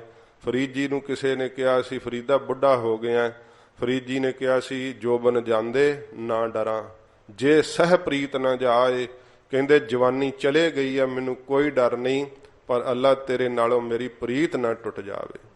ਕਿਉਂਕਿ ਸਾਧ ਸੰਗਤ ਜੀ ਇਹ ਫਰੀਦ ਜੀ ਨੇ ਐਡੀ ਪ੍ਰੀਤ ਦੀ ਰੀਤ ਦਿਖਾਈ ਹੈ। ਕਹਿੰਦੇ ਫਰੀਦਾ ਜੇ ਜਾਣਾ ਲੜ ਛਿਜਣਾ ਪੀਡੀ ਪਾਈ ਗੰਢ, ਤੈਂ ਜੇਵੜ ਮੈਂ ਨਾਹੇ ਕੋ ਸਭ ਜਗ ਡਿਠਾ ਹੰਡ। ਇਹ ਅੱਲਾ ਜੇ ਪਤਾ ਹੁੰਦਾ ਸਵਾਸਾਂ ਦੀ ਗੰਢ ਖੋਲੀ ਜਾਣੀ ਹੈ ਤੇ ਤੇਰੇ ਨਾਲ ਮੈਂ ਪ੍ਰੀਤ ਦੀ ਗੰਢ ਪੱਕੀ ਪਾ ਲੈਂਦਾ। ਇਹ ਪ੍ਰੇਮ ਦੀ ਸਾਧ ਸੰਗਤ ਜੀ ਖੇਡ ਵੈ। ਫਰੀਦ ਜੀ ਕਹਿੰਦੇ ਨੇ ਕਿ ਜੋਬਨ ਚਲੇ ਗਿਆ, ਜਵਾਨੀ ਚਲੀ ਗਈ ਹੈ, ਮੈਨੂੰ ਕੋਈ ਡਰ ਨਹੀਂ। ਡਰ ਤਾਂ ਲੱਗਦਾ ਫਰੀਦ ਜੀ ਤੁਹਾਨੂੰ ਕਾਹਦੇ ਤੋਂ ਡਰ ਲੱਗਦਾ ਹੈ? ਕਹਿੰਦੇ ਜੇ ਸਹਿ ਪ੍ਰੀਤ ਨਾ ਜਾਏ, ਕਿਤੇ ਅੱਲਾ ਤੇਰੇ ਨਾਲੋਂ ਪ੍ਰੇਮ ਨਾ ਟੁੱਟ ਜਾਏ। ਕਿਉਂਕਿ ਕਿੱਤੀ ਜੋਬਨ ਪ੍ਰੀਤ ਬਿਨ, ਕਿੰਨੀਆਂ ਹੀ ਜਵਾਨੀਆਂ ਵਾਹਿਗੁਰੂ ਦੇ ਪਿਆਰ ਤੋਂ ਬਿਨਾਂ ਸੁੱਕ ਗਏ ਕੁਮਲਾਏ, ਸੁੱਕ ਗਈਆਂ ਕੁਮਲਾ ਗਈਆਂ ਨੇ। ਕਿੱਡੇ ਕਿੱਡੇ ਜਵਾਨ, ਜਵਾਨੀ ਦੀ ਅਵਸਥਾ 20 25 ਸਾਲ ਦੀ ਉਮਰ, ਕਿੰਨੇ ਝੋਰੇ, ਕਿੰਨਾ ਹਾਏ ਹਾਏ, ਕਿੰਨਾ ਦੁੱਖ ਮੱਥੇ ਤੇ ਜਿਹੜਾ ਝੁਰੜੀਆਂ, ਉਦਾਸ, ਝੋਰਾ ਪੁਣਾ, ਇਹ ਸੁੱਕ ਜਾਣਾ ਹੀ ਹੈ ਨਾ ਸਾਧ ਸੰਗਤ ਜੀ। ਵਾਹਿਗੁਰੂ ਦਾ ਪਿਆਰ ਨਹੀਂ ਲੱਗਾ ਤੇ ਸੁੱਕ ਗਈਆਂ ਉਹ ਜਵਾਨੀਆਂ। ਜਦੋਂ ਕਿ ਜਵਾਨੀ ਦੇ ਜੋਸ਼ ਵਿੱਚ ਵੀ ਥੋੜਾ ਰੰਗ ਥੋੜਾ ਸੋਹਣਾ ਆਭਾ ਪ੍ਰਾਪਤ ਚਾਹੀਦਾ ਸੀ, ਉਹ ਵੀ ਝੋਰਿਆਂ ਨਾਲ ਨਹੀਂ ਰਹਿੰਦਾ। ਇਹੋ ਜੀ ਹਾਲਤ ਹੋ ਜਾਂਦੀ ਹੈ। ਸਤਿਗੁਰੂ ਜੀ ਕਹਿੰਦੇ ਭਾਈ ਇਵੇਂ ਵਾਹਿਗੁਰੂ ਦੇ ਪਿਆਰ ਜਲ ਤੋਂ ਬਿਨਾ ਇਹ ਮਨੁੱਖਾ ਜਨਮ ਰੂਪੀ ਜਿਹੜੀ ਖੇਤੀ ਹੈ ਨਾ, ਇਹ ਮਹਾਰਾਜ ਕਹਿੰਦੇ ਸੁੱਕ ਗਈ ਹੈ। ਸ਼ੁਭ ਗੁਣਾ ਰੂਪੀ ਫੁੱਲ ਅੰਦਰ ਨਹੀਂ ਖਿੜੇ, ਸੁੱਕ ਗਏ, ਪ੍ਰੇਮ ਦਾ ਜਲ ਹੀ ਨਹੀਂ ਪਾਇਆ। ਕਦੇ ਸਤ ਸੰਗਤ ਵਿੱਚ ਨੇਤਰ ਨਹੀਂ ਸੱਜਲ ਹੋਏ, ਕਦੇ ਬਰਾਗ ਨਹੀਂ ਆਇਆ ਸਤਿਗੁਰਾਂ ਦਾ ਇਤਿਹਾਸ ਸੁਣ, ਕਦੇ ਆਪਣੇ ਪ੍ਰਾਪਤੀ ਵਾਸਤੇ ਕਿ ਵਾਹਿਗੁਰੂ ਨੂੰ ਪ੍ਰਾਪਤ ਹੋਵਾਂ ਕਦੇ ਮਨ ਨੇ ਯਤਨ ਹੀ ਨਹੀਂ ਕੀਤਾ। ਇੰਨਾ ਔਗਣਾਂ ਵਿੱਚ ਦੱਬਿਆ ਹੋਇਆ। ਸਤਿਗੁਰੂ ਜੀ ਕਹਿੰਦੇ ਭਾਈ ਪਿਆਰ ਜਲ ਤੋਂ ਬਿਨਾ ਇਹ ਜਿਹੜੀ ਸ਼ੁਭ ਗੁਣਾ ਰੂਪੀ ਖੇਤੀ ਹੈ ਉਹ ਕੁਮਲਾ ਗਈ ਹੈ। ਤੇ ਹਜੂਰ ਫਰਮਾਉਂਦੇ ਹਨ ਉਪਜੈ ਨਾਹੇ ਦਾਮ, ਜਿਵੇਂ ਉਥੋਂ ਫਿਰ ਦਮੜੇ ਨਹੀਂ ਨਾ ਪ੍ਰਾਪਤ ਹੁੰਦੇ, ਮਾਇਆ ਨਹੀਂ ਨਿਕਲਦੀ। ਤੇ ਸਾਧ ਸੰਗਤ ਜੀ ਜਿਹਦੇ ਅੰਦਰੋਂ ਸ਼ੁਭ ਗੁਣਾ ਦੀ ਖੇਤੀ ਸੁੱਕ ਗਈ, ਉਥੋਂ ਮੁਕਤੀ ਰੂਪੀ ਦਮੜੇ ਕੀ ਨਿਕਲਣੇ ਆ? ਫਿਰ ਉਹਨੂੰ ਮੁਕਤ ਥੋੜਾ ਮਿਲੂਗੀ ਅੰਤ ਨੂੰ ਤੇ ਜਮਾਂ ਦੀ ਮਾਰ ਹੀ ਪਵੇਗੀ। ਫਿਰ ਬਹੁਤ ਦੁੱਖ ਹਨ। ਮਹਾਰਾਜ ਕਹਿੰਦੇ ਨੇ ਉਹ ਦਾਰਨ ਦੁੱਖ ਸਹਿਆ ਨਹੀਂ ਜਾ ਸਕਦਾ, ਏਡਾ ਭਿਆਨਕ ਦੁੱਖ ਮਿਲਦਾ ਹੈ। ਇਸ ਕਰਕੇ ਮਹਾਰਾਜ ਕਹਿੰਦੇ ਭਾਈ ਮੁਕਤੀ ਰੂਪੀ ਦਾਮ ਨਹੀਂ, ਦਮੜੇ ਨਹੀਂ ਉਪਜ ਸਕਦੇ। ਫਿਰ ਹਰ ਨਾਹ ਨਾ ਮਿਲਿਆ ਸਾਜਨਾ, ਜੋ ਲੋਕ ਪਰਲੋਕ ਦਾ ਸੱਜਣ ਹੈ ਨਾ ਪਰਮੇਸ਼ਰ, ਨਾਹ ਦਾ ਅਰਥ ਹੁੰਦਾ ਹੈ ਪਤੀ ਪਰਮੇਸ਼ਰ। ਜੋ ਲੋਕ ਪਰਲੋਕ ਦਾ ਮਹਾਰਾਜ ਕਹਿੰਦੇ ਸੱਜਣ ਹੈ ਭਾਈ, ਜੇ ਨਹੀਂ ਪ੍ਰਾਪਤ ਹੁੰਦਾ। ਕਤ ਪਾਈਐ ਬਿਸ਼ਰਾਮ, ਕਿੱਥੇ ਮਹਾਰਾਜ ਕਹਿੰਦੇ ਵਿਸ਼ਰਾਮ ਪਾ ਲਵਾਂਗੇ ਭਾਈ। ਫਿਰ ਤਾਂ ਜਿਹੜੀ ਵੀ ਜੂਨ ਵਿੱਚ ਜਾਵਾਂਗੇ ਉੱਥੋਂ ਹੀ ਕੱਢਿਆ ਜਾਂਦਾ ਜੀਵ ਨੂੰ, ਕਦੇ ਉਹਨੂੰ ਵਿਸ਼ਰਾਮ ਨਹੀਂ ਮਿਲਦਾ, ਕਦੇ ਟਿਕਾ ਨਹੀਂ ਮਿਲਦਾ। ਇਹ ਦੇਹਾਂ ਸਦਾ ਰਹਿਣ ਵਾਲੀਆਂ ਨਹੀਂ ਹਨ। ਸਦਾ ਰਹਿਣ ਵਾਲਾ ਪਰਮੇਸ਼ਰ ਦਾ ਨਾਮ ਹੈ। ਆਪਣੇ ਸਦਾ ਰਹਿਣ ਵਾਲੇ ਸਰੂਪ ਨੂੰ ਹਜੂਰ ਕਹਿੰਦੇ ਜਾਣ ਲੈ। ਹਰ ਨਾਹ ਨਾ ਮਿਲੀਐ ਸਾਜਨੈ, ਜੇ ਹਰੀ ਨਾਹ ਪਤੀ ਪ੍ਰਮਾਤਮਾ ਜੋ ਲੋਕ ਪਰਲੋਕ ਦਾ ਸੱਜਣ ਮੈਂ ਨਹੀਂ ਪ੍ਰਾਪਤ ਹੋਇਆ ਨਾ, ਤਾਂ ਕਿੱਥੇ ਟਿਕਾ ਪਾਵੇਂਗਾ। ਮਨੁੱਖਾ ਜਨਮ ਚੋਂ ਨਿਕਲ ਕੇ 84 ਦੇ ਗੇੜ 'ਚ ਪੈ ਜਾਏਗਾ, ਨਰਕਾਂ ਦੀ ਮਾਰ ਸਹਾਰਨੀ ਪਵੇਗੀ। ਸਤਿਗੁਰੂ ਕਹਿੰਦੇ ਟਿਕਾ ਨਹੀਂ ਭਾਈ, ਵਿਸ਼ਰਾਮ ਨਹੀਂ। ਜੇ ਇੱਥੇ ਵੀ ਜਿਉਂਦੇ ਆ ਤੇ ਕਿੱਥੇ ਵਿਸ਼ਰਾਮ ਹੈ ਉਹਨਾਂ ਨੂੰ, ਰਾਤ ਦਿਨ ਹੀ ਲਿਉਂ ਕਰਦੇ ਫਿਰਦੇ ਆ। ਬਹੁਤ ਭਟਕਣਾ ਹੀ ਹਰ ਵੇਲੇ ਲੱਗੀ ਰਹਿੰਦੀ ਆ, ਵਿਆਕੁਲ ਚਿੱਤ ਰਹਿੰਦਾ ਹੈ, ਬਹੁਤ ਜ਼ਿਆਦਾ ਬੇਚੈਨ ਰਹਿੰਦੇ ਆ। ਮਹਾਰਾਜ ਕਹਿੰਦੇ ਕਿੱਥੇ ਪਾਵੇਂਗਾ ਵਿਸ਼ਰਾਮ। ਜੇ ਮਨੁੱਖਾ ਜਨਮ 'ਚ ਆ ਕਰਕੇ ਗੁਰੂ ਨਹੀਂ ਧਾਰਨ ਕੀਤਾ, ਸਤ ਸੰਗਤ ਵਿੱਚ ਨਾ ਜੁੜਿਓ, ਤੇ ਫਿਰ ਠੂਹਾਂ ਡੱਡੂ ਬਣ ਕੇ ਤੇ ਨਾ ਭਗਤੀ ਕਰਨੀ। ਭਗਤੀ ਕਰਨ ਦਾ ਵੇਲਾ ਹੁਣ ਮੈਂ, ਵਾਹਿਗੁਰੂ ਦੇ ਨਾਮ ਨੂੰ ਜਪ ਲੈ, ਸੰਤ ਸੰਗਤ ਨਾਲ ਜੁੜ ਜਾਏ। ਕਿੱਥੇ ਟਿਕਾ ਪਾਵੇਂਗਾ ਜੇ ਹੁਣ ਨਾ ਪਾਇਆ ਪੂਰੇ ਗੁਰੂ ਜੀ ਦੀ ਸ਼ਰਨ ਵਿੱਚ ਆ ਕੇ। ਜਿਤ ਘਰ ਹਰ ਕਾਂਤ ਨਾ ਪ੍ਰਗਟਾਏ, ਜਿਤ ਘਰ ਰੂਪੀ ਹਿਰਦੇ ਰੂਪੀ ਘਰ ਦੇ ਅੰਦਰ ਸੱਚੇ ਪਾਤਸ਼ਾਹ ਕਹਿੰਦੇ ਭਾਈ ਕੰਤ ਪਤੀ ਪ੍ਰਮਾਤਮਾ ਹਰੀ ਜੋ ਵਾਹਿਗੁਰੂ ਹੈ ਨਹੀਂ ਪ੍ਰਗਟ ਹੁੰਦਾ। ਪਠ ਨਗਰ ਸੇ ਗ੍ਰਾਮ, ਉਹ ਛੋਟੇ ਜਿਹੜੇ ਸਾਧ ਸੰਗਤ ਜੀ ਗ੍ਰਾਮ ਸ਼ਹਿਰ ਹਨ, ਤੇ ਨਗਰ ਜਿਹੜੇ ਵੱਡੀਆਂ ਬਸਤੀਆਂ ਵੱਡੇ ਸ਼ਹਿਰ ਹਨ, ਸਤਿਗੁਰੂ ਜੀ ਕਹਿੰਦੇ ਭਾਈ ਉਹ ਭੱਠੀਆਂ ਵਾਂਗੀ ਬਲਦੇ ਰਹਿੰਦੇ ਆ। ਤੇ ਸਾਧ ਸੰਗਤ ਜੀ ਜਿਹੜੇ ਨਗਰ ਗ੍ਰਾਮ ਅਤੇ ਨਗਰ ਜਿਹੜੇ ਵੱਡੇ ਸ਼ਹਿਰ, ਉਹਨਾਂ ਦੀ ਨਿਆਈ ਕੀ ਹੈ? ਨਗਰਾਂ ਦੀ ਨਿਆਈ ਜਿਹੜੇ ਵੱਡੇ ਆ ਦੇਹਾਂ ਉਹ ਦੇਵਤਿਆਂ ਦੀਆਂ ਮੰਨੀਆਂ ਜਾਂਦੀਆਂ, ਤੇ ਗ੍ਰਾਮ ਜਿਹੜੀਆਂ ਛੋਟੀਆਂ ਦੇਹਾਂ ਉਹ ਮਨੁੱਖਾਂ ਦੀਆਂ ਮੰਨੀਆਂ ਜਾਂਦੀਆਂ। ਸੱਚੇ ਪਾਤਸ਼ਾਹ ਕਹਿੰਦੇ ਵਾਹਿਗੁਰੂ ਦੇ ਨਾਮ ਤੋਂ ਬਿਨਾਂ ਦੇਵੀ ਦੇਵਤੇ ਵੀ ਬਲਦੇ ਹੀ ਰਹਿੰਦੇ ਆ, ਇੱਕ ਦੂਸਰੇ ਦੇ ਸਤਿਕਾਰ ਨੂੰ ਨਾਸ਼ ਕਰਨ ਲਈ ਯਤਨ ਕਰਦੇ ਰਹਿੰਦੇ ਆ। ਤੇ ਮਨੁੱਖ ਵੀ ਇਵੇਂ ਹੀ ਮਹਾਰਾਜ ਕਹਿੰਦੇ ਭਾਈ ਭੱਠੇ ਵਾਂਗੂ ਜਿਹੜਾ ਹੈ ਨਾ ਉਹ ਬਲਦੇ ਰਹਿੰਦੇ ਆ। ਇਸ ਤਰ੍ਹਾਂ ਦੀ ਹਾਲਤ ਹੈ। ਵਾਹਿਗੁਰੂ ਦੇ ਨਾਮ ਤੋਂ ਸਖਣੇ ਜਿਹੜੇ ਆ ਨਾ, ਉਹਨਾਂ ਨੂੰ ਮਹਾਰਾਜ ਕਹਿੰਦੇ ਸ਼ਾਂਤੀ ਕਿੱਥੋਂ ਆ ਸਕਦੀ ਹੈ? ਚਾਹੇ ਦੇਵੀ ਦੇਵਤੇ ਕਿਉਂ ਨਾ ਹੋਣ, ਚਾਹੇ ਅੰਦਰ ਦੀ ਪਦਵੀ ਦਾ ਸੁੱਖ ਕੋਲ ਕਿਉਂ ਨਾ ਹੋਵੇ, ਤਾਂ ਵੀ ਮਹਾਰਾਜ ਕਹਿੰਦੇ ਭੱਠ ਵਾਂਗੂ ਭਾਈ ਉਹਨਾਂ ਦੇ ਚਿੱਤ ਵਕਾਰਾਂ ਦੇ ਸਹਿਤ ਬਲਦੇ ਰਹਿੰਦੇ ਆ। ਵੱਡੀਆਂ ਦੇਹਾਂ ਜਿਹੜੇ ਅਮੀਰ ਲੋਕ ਹੈ, ਛੋਟੀਆਂ ਦੇਹਾਂ ਜਿਹੜੇ ਸਾਧ ਸੰਗਤ ਜੀ ਪਦਾਰਥ ਨਹੀਂ ਪ੍ਰਾਪਤ ਹੁੰਦੇ ਤੇ ਗਰੀਬ ਹੈ ਪਰ ਭਜਨ ਨਹੀਂ ਕਰਦੇ ਨਾ, ਮਹਾਰਾਜ ਕਹਿੰਦੇ ਭਾਈ ਉਹਨਾਂ ਨੂੰ ਚਿੰਤਾ ਲੱਗੀ ਰਹਿੰਦੀ ਹੈ ਕਿ ਹੋਰ ਲਿਆਈਏ ਤੇ ਇਕੱਠੀ ਕਰੀਏ, ਗਰੀਬੀ ਦੂਰ ਹੋਵੇ। ਅਮੀਰ ਨੂੰ ਇਹ ਚਿੰਤਾ ਲੱਗੀ ਰਹਿੰਦੀ ਹੈ ਕਿ ਕਿਵੇਂ ਸੰਭਾਲੀਏ, ਚੋਰ ਨਾ ਲੈ ਜਾਣ, ਕਿਤੇ ਇਨਕਮ ਟੈਕਸ ਵਾਲੇ ਨਾ ਪੈ ਜਾਣ। ਮਹਾਰਾਜ ਕਹਿੰਦੇ ਭੱਠ ਵਾਂਗੂ ਭਾਈ ਦੋਵੇਂ ਅਵਸਥਾ 'ਚ ਇਹ ਬਲਦੇ ਹੀ ਰਹਿੰਦੇ ਆ ਨਾਮ ਤੋਂ ਬਿਨਾਂ। ਸਰਬ ਸ਼ਿੰਗਾਰ ਤੰਬੋਲ ਰਸ, ਹੁਣ ਸਤਿਗੁਰੂ ਜੀ ਇਸਤਰੀ ਦਾ ਪ੍ਰਮਾਣ ਦੇ ਕਰਕੇ ਕਹਿੰਦੇ ਆ ਸਰਬ ਸ਼ਿੰਗਾਰ ਤੰਬੋਲ ਰਸ। ਇਸਤਰੀ ਨੇ ਸਾਰੇ ਸ਼ਿੰਗਾਰ ਲਾਏ ਹੋਣ ਤੇ ਸਾਧ ਸੰਗਤ ਜੀ ਇਸ ਪ੍ਰਕਾਰ ਸਾਰੇ ਰਸ ਵੀ ਉਹ ਮਾਣਦੀ ਹੋਵੇ। ਤੇ ਤੰਬੋਲ ਹੁੰਦਾ ਹੈ ਪਾਨਾਂ ਦਾ ਬੀੜਾ ਬੁੱਲਾਂ ਨੂੰ ਰੰਗਣ ਵਾਸਤੇ, ਜਿਹੜਾ ਇਸ ਪ੍ਰਕਾਰ ਇਹ ਸ਼ਿੰਗਾਰ ਜੋ ਲਾਇਆ ਜਾਂਦਾ ਹੈ ਮਨਮਤਵ ਹੈ। ਪਰ ਸਤਿਗੁਰੂ ਜੀ ਦੱਸਦੇ ਕਿ ਜੇ ਇਹੋ ਜਿਹੇ ਸ਼ਿੰਗਾਰ ਵੀ ਲਾ ਲਵੇ ਤਾਂ ਸਣ ਦੇਹ ਸਭ ਖਾਮ, ਉਹਦੀ ਦੇਹ ਦੇ ਸਮੇਤ ਮਹਾਰਾਜ ਕਹਿੰਦੇ ਸਭ ਕੁਝ ਹੀ ਖਾਮ ਵਿਅਰਥ ਵੈ ਜੇ ਪਤੀ ਨਹੀਂ ਪ੍ਰਾਪਤ ਹੋਇਆ ਤਾਂ। ਜੇ ਪਤੀ ਹੀ ਨਹੀਂ ਪ੍ਰਾਪਤ ਤੇ ਸਾਧ ਸੰਗਤ ਜੀ ਸ਼ਿੰਗਾਰ ਕਰੀ ਜਾਵੇ ਤੇ ਪਤੀ ਉਹਨੂੰ ਪ੍ਰਾਪਤ ਹੀ ਨਾ ਹੋਵੇ, ਦੱਸੋ ਉਹਦੇ ਸ਼ਿੰਗਾਰ ਲਾਏ ਕਿਹੜੇ ਕੰਮ ਆਉਣਗੇ? ਸੱਚੇ ਪਾਤਸ਼ਾਹ ਜੀ ਮਹਾਰਾਜ ਕਹਿੰਦੇ ਆ ਸਰਬ ਸ਼ਿੰਗਾਰ ਤੰਬੋਲ ਰਸ। ਸਾਰੇ ਸ਼ਿੰਗਾਰ ਕੀ ਸਾਧਨਾ ਰੂਪੀ ਸ਼ਿੰਗਾਰ ਕਰਦਾ ਹੈ। ਬੜੇ ਜ਼ਿਆਦੇ ਧੂਣੇ ਵੀ ਤਾ ਲਏ, ਪੁੱਠੇ ਵੀ ਲਟਕ ਲਿਆ, ਜਲ ਧਾਰੇ ਵੀ ਕਰ ਲਏ, ਬੜੇ ਸਾਰੇ ਨਿਯਮ ਵੀ ਰੱਖ ਕੇ ਵੇਖ ਲਏ, ਸ਼ਿੰਗਾਰ ਬਹੁਤ ਸਾਰੇ ਕੀਤੇ। ਤੇ ਜਿਹੜੇ ਆ ਇਸ ਪ੍ਰਕਾਰ ਵੇਦਾਂ ਦੇ ਮਹਾਵਾਕ ਰੂਪੀ ਪਾਨਾਂ ਦੇ ਬੀੜੇ ਵੀ ਚੱਬ ਲਏ। ਬਹੁਤ ਜਿਹੜੀ ਗੱਲ ਕਰੇ ਝੱਟ ਮੂੰਹ ਤੇ ਧਰੀ ਹੁੰਦੀ, ਏਡਾ ਗਿਆਨ ਹਾਸਲ ਕੀਤਾ ਹੁੰਦਾ ਹੈ। ਤੇ ਜਦੋਂ ਵੀ ਕੋਈ ਪੁੱਛੇ ਸਹੀ ਉਸੇ ਵੇਲੇ ਸਾਧ ਸੰਗਤ ਜੀ ਕਹਿ ਕੇ ਸੁਣਾ ਦਿੰਦੇ ਆ, ਗੱਲ ਪੁੰਜੇ ਪੈਣ ਹੀ ਨਹੀਂ ਦਿੰਦੇ। ਐਡਾ ਮੂੰਹ ਵੀ ਵਿਦਿਆ ਨਾਲ ਸ਼ਿੰਗਾਰਿਆ ਹੋਵੇ। ਤੇ ਸੱਚੇ ਪਾਤਸ਼ਾਹ ਜੀ ਮਹਾਰਾਜ ਕਹਿੰਦੇ ਭਾਈ ਦੇਹ ਵੀ ਬੜੀ ਸੋਹਣੀ ਹੋਵੇ, ਪਰ ਜੇ ਵਾਹਿਗੁਰੂ ਦਾ ਨਾਮ ਰਾਸੀ ਨਹੀਂ ਪ੍ਰਾਪਤ ਹੋਇਆ ਤੇ ਮਹਾਰਾਜ ਕਹਿੰਦੇ ਉਹ ਸਭ ਕੁਝ ਜਿਹੜਾ ਹੈ ਸਾਧਨਾ ਰੂਪੀ ਸ਼ਿੰਗਾਰ ਵਿਅਰਥ ਚਲਿਆ ਜਾਂਦਾ ਹੈ। ਪੜੀ ਹੋਈ ਵਿਦਿਆ ਜਿਹੜਾ ਇੰਨਾ ਕਿਸੇ ਨੂੰ ਗੱਲ ਹੀ ਨਹੀਂ ਜਿਹੜੇ ਕਰਨ ਦਿੰਦੇ। ਮਹਾਰਾਜ ਕਹਿੰਦੇ ਵੀ ਸਭ ਕੁਝ ਗਿਆਨ ਭਾਈ ਵਿਅਰਥ ਹੀ ਚਲਿਆ ਜਾਂਦਾ ਹੈ ਜੇ ਵਾਹਿਗੁਰੂ ਦੇ ਨਾਮ ਰਸ ਨੂੰ ਨਹੀਂ ਪ੍ਰਾਪਤ ਕੀਤਾ, ਪਰਮੇਸ਼ਰ ਨਹੀਂ ਸਾਖਿਆਤ ਹੋਇਆ ਤਾਂ। ਪ੍ਰਭ ਸੁਆਮੀ ਕੰਤ ਵਿਹੂਣੀਆਂ, ਜਿਹੜੀਆਂ ਜੀਵ ਰੂਪੀ ਇਸਤਰੀਆਂ ਮਹਾਰਾਜ ਕਹਿੰਦੇ ਸੁਆਮੀ ਮਾਲਕ ਤੋਂ, ਪ੍ਰਭੂ ਜੋ ਸੁਧ ਭੂਮਾ ਰੂਪੀ ਬ੍ਰਹਮ ਹੈ, ਕੰਤ ਜੋ ਪਤੀ ਹੈ ਉਹਦੇ ਤੋਂ ਜਿਹੜੀਆਂ ਸਖਣੀਆਂ ਹਨ, ਖਾਲੀ ਹਨ ਜੀਵ ਰੂਪੀ ਇਸਤਰੀਆਂ। ਮੇਤ ਸੱਜਣ ਸਭ ਜਾਮ, ਸੱਚੇ ਪਾਤਸ਼ਾਹ ਜੀ ਮਹਾਰਾਜ ਕਹਿੰਦੇ ਭਾਈ ਮਿੱਤਰ ਤੇ ਸੱਜਣ ਜਿਹੜੇ ਨਾ ਸਭ ਜਮਵਾਤੀ ਵਿਛੋੜ ਦਿੰਦੇ ਆ ਪਰਮੇਸ਼ਰ ਦੇ ਨਾਮ ਤੋਂ। ਇਸ ਪ੍ਰਕਾਰ ਇਹ ਪ੍ਰੀਤ ਦੀ ਅਵਸਥਾ ਵੀ ਪੰਕਤੀ ਪ੍ਰਗਟ ਕਰਦੀ ਹੈ ਕਿ ਜਿਨ੍ਹਾਂ ਨੂੰ ਪ੍ਰੀਤ ਲੱਗ ਜਾਂਦੀ ਹੈ ਨਾ ਅੰਦਰ, ਪ੍ਰਭ ਸੁਆਮੀ ਕੰਤ ਵਿਹੂਣੀਆਂ, ਜਿਹੜੀਆਂ ਜੀਵ ਰੂਪੀ ਇਸਤਰੀਆਂ ਜਾਣਦੀਆਂ ਹਨ ਕਿ ਕੰਤ ਤੋਂ ਸਾਡਾ ਪਤੀ ਤੋਂ ਵਾਹਿਗੁਰੂ ਤੋਂ ਹਰੀ ਤੋਂ ਸਾਡਾ ਹਿਰਦਾ ਸਖਣਾ ਆ ਜੇ, ਉਹ ਸਾਧ ਸੰਗਤ ਜੀ ਪਤੀ ਨੂੰ ਯਾਦ ਕਰਦੀਆਂ, ਵਾਹਿਗੁਰੂ ਨੂੰ ਚੇਤੇ ਕਰਦੀਆਂ। ਜਿਹੜੇ ਮਿੱਤਰ ਹਨ ਤੇ ਸੱਜਣ ਹਨ, ਜਿਹੜਾ ਮਿੱਤਰ ਹੁੰਦਾ ਨਾ ਉਹ ਹੁੰਦਾ ਜਿਹਦੇ ਨਾਲ ਪਿਆਰ ਕਰੀਏ ਤੇ ਅੱਗੋਂ ਪਿਆਰ ਕਰੇ। ਸੱਜਣ ਉਹ ਹੁੰਦਾ ਜਿਹਦੇ ਨਾਲ ਪਿਆਰ ਨਾ ਵੀ ਕਰੀਏ ਤਾਂ ਵੀ ਪਿਆਰ ਕਰੇ। ਸਾਧ ਸੰਗਤ ਜੀ ਵਾਹਿਗੁਰੂ ਦੇ ਪਿਆਰ ਵਿੱਚ ਲੱਗੀਆਂ ਹੋਈਆਂ ਉਹ ਆਪਣੇ ਮਿੱਤਰਾਂ ਸੱਜਣਾ ਨੂੰ ਸਭ ਜਮਵਾਤੀ ਜਾਣਦੀਆਂ ਕਿ ਪਰਮੇਸ਼ਰ ਨਾਲੋਂ ਤੋੜਨ ਵਾਲੇ ਐ। ਇੱਕ ਪਰਮੇਸ਼ਰ ਹੀ ਸੱਚਾ ਮਿੱਤਰ ਵੈ, ਪਰਮੇਸ਼ਰ ਹੀ ਸੱਚਾ ਸੱਜਣ ਵੈ ਲੋਕ ਪਰਲੋਕ ਦਾ।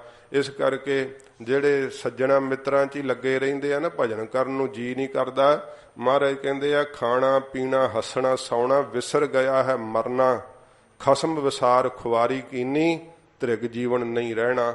ਇਹ ਜੀਵਨ ਨਹੀਂ ਰਹਿਣਾ। ਮਹਾਰਾਜ ਕਹਿੰਦੇ ਭਾਈ ਜਿਸ ਪਰਮੇਸ਼ਰ ਨੂੰ ਭੁਲਾ ਦਿੱਤਾ ਹੈ ਤੇ ਗਰੀਬ ਨਵਾਜ ਸਤਿਗੁਰੂ ਕਹਿੰਦੇ ਜਿਹੜੇ ਚੇਤੇ ਕਰਦੇ ਆ ਨਾ ਵਾਹਿਗੁਰੂ ਨੂੰ, ਪਤਾ ਲੱਗ ਗਿਆ ਕਿ ਵਿਛੜੇ ਹੋਏ ਆ ਮਿਲਣਾ ਹੈ, ਉਹ ਫਿਰ ਸੱਜਣਾ ਮਿੱਤਰਾਂ ਦੇ ਖੇਡੇ ਹਾਸੇ ਛੱਡ ਕਰਕੇ ਵਾਹਿਗੁਰੂ ਨਾਲ ਪ੍ਰੇਮ ਕਰਦੇ ਆ। ਜੰਮਵਤ ਜਾਣਦੇ ਹਨ ਇਹਨਾਂ ਹਾਸਿਆਂ ਨੂੰ, ਮਿੱਤਰਾਂ ਦੀਆਂ ਖੇਲਾਂ ਨੂੰ। ਨਾਨਕ ਕੇ ਬੇਨੰਤੀਆਂ।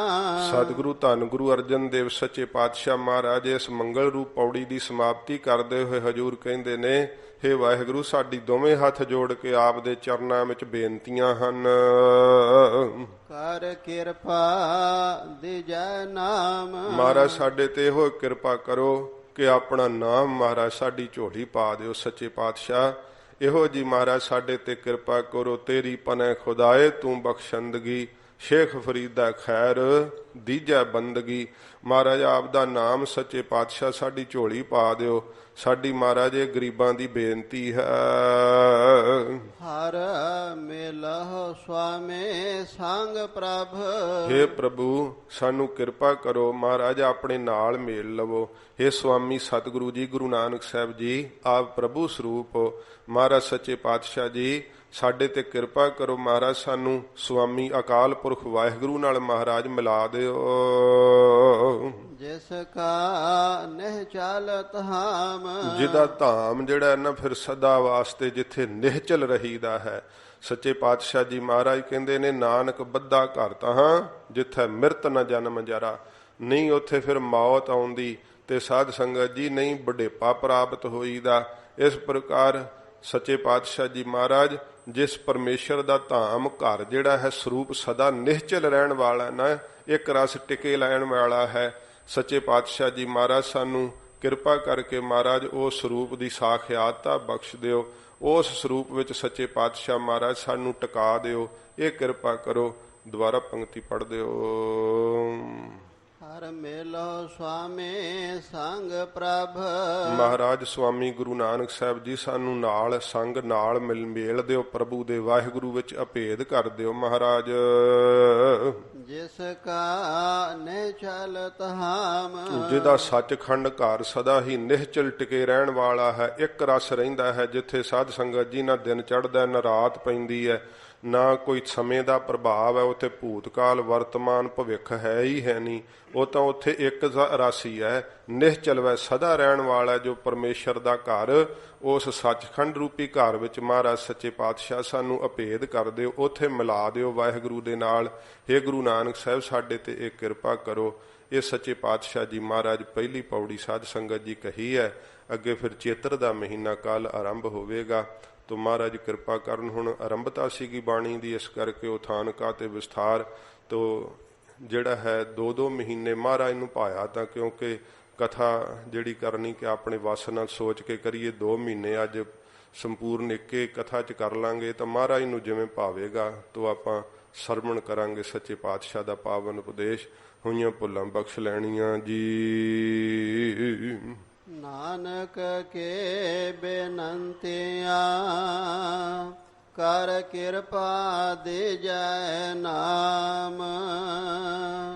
ਹਰ ਮਿਲਹੁ ਸੁਆਮੀ ਸੰਗ ਪ੍ਰਭ ਜਿਸ ਕਾ ਨਹਿ ਚਲਤ ਹਾਮ। ਵਾਹਿਗੁਰੂ ਜੀ ਕਾ ਖਾਲਸਾ ਵਾਹਿਗੁਰੂ ਜੀ ਕੀ ਫਤਿਹ।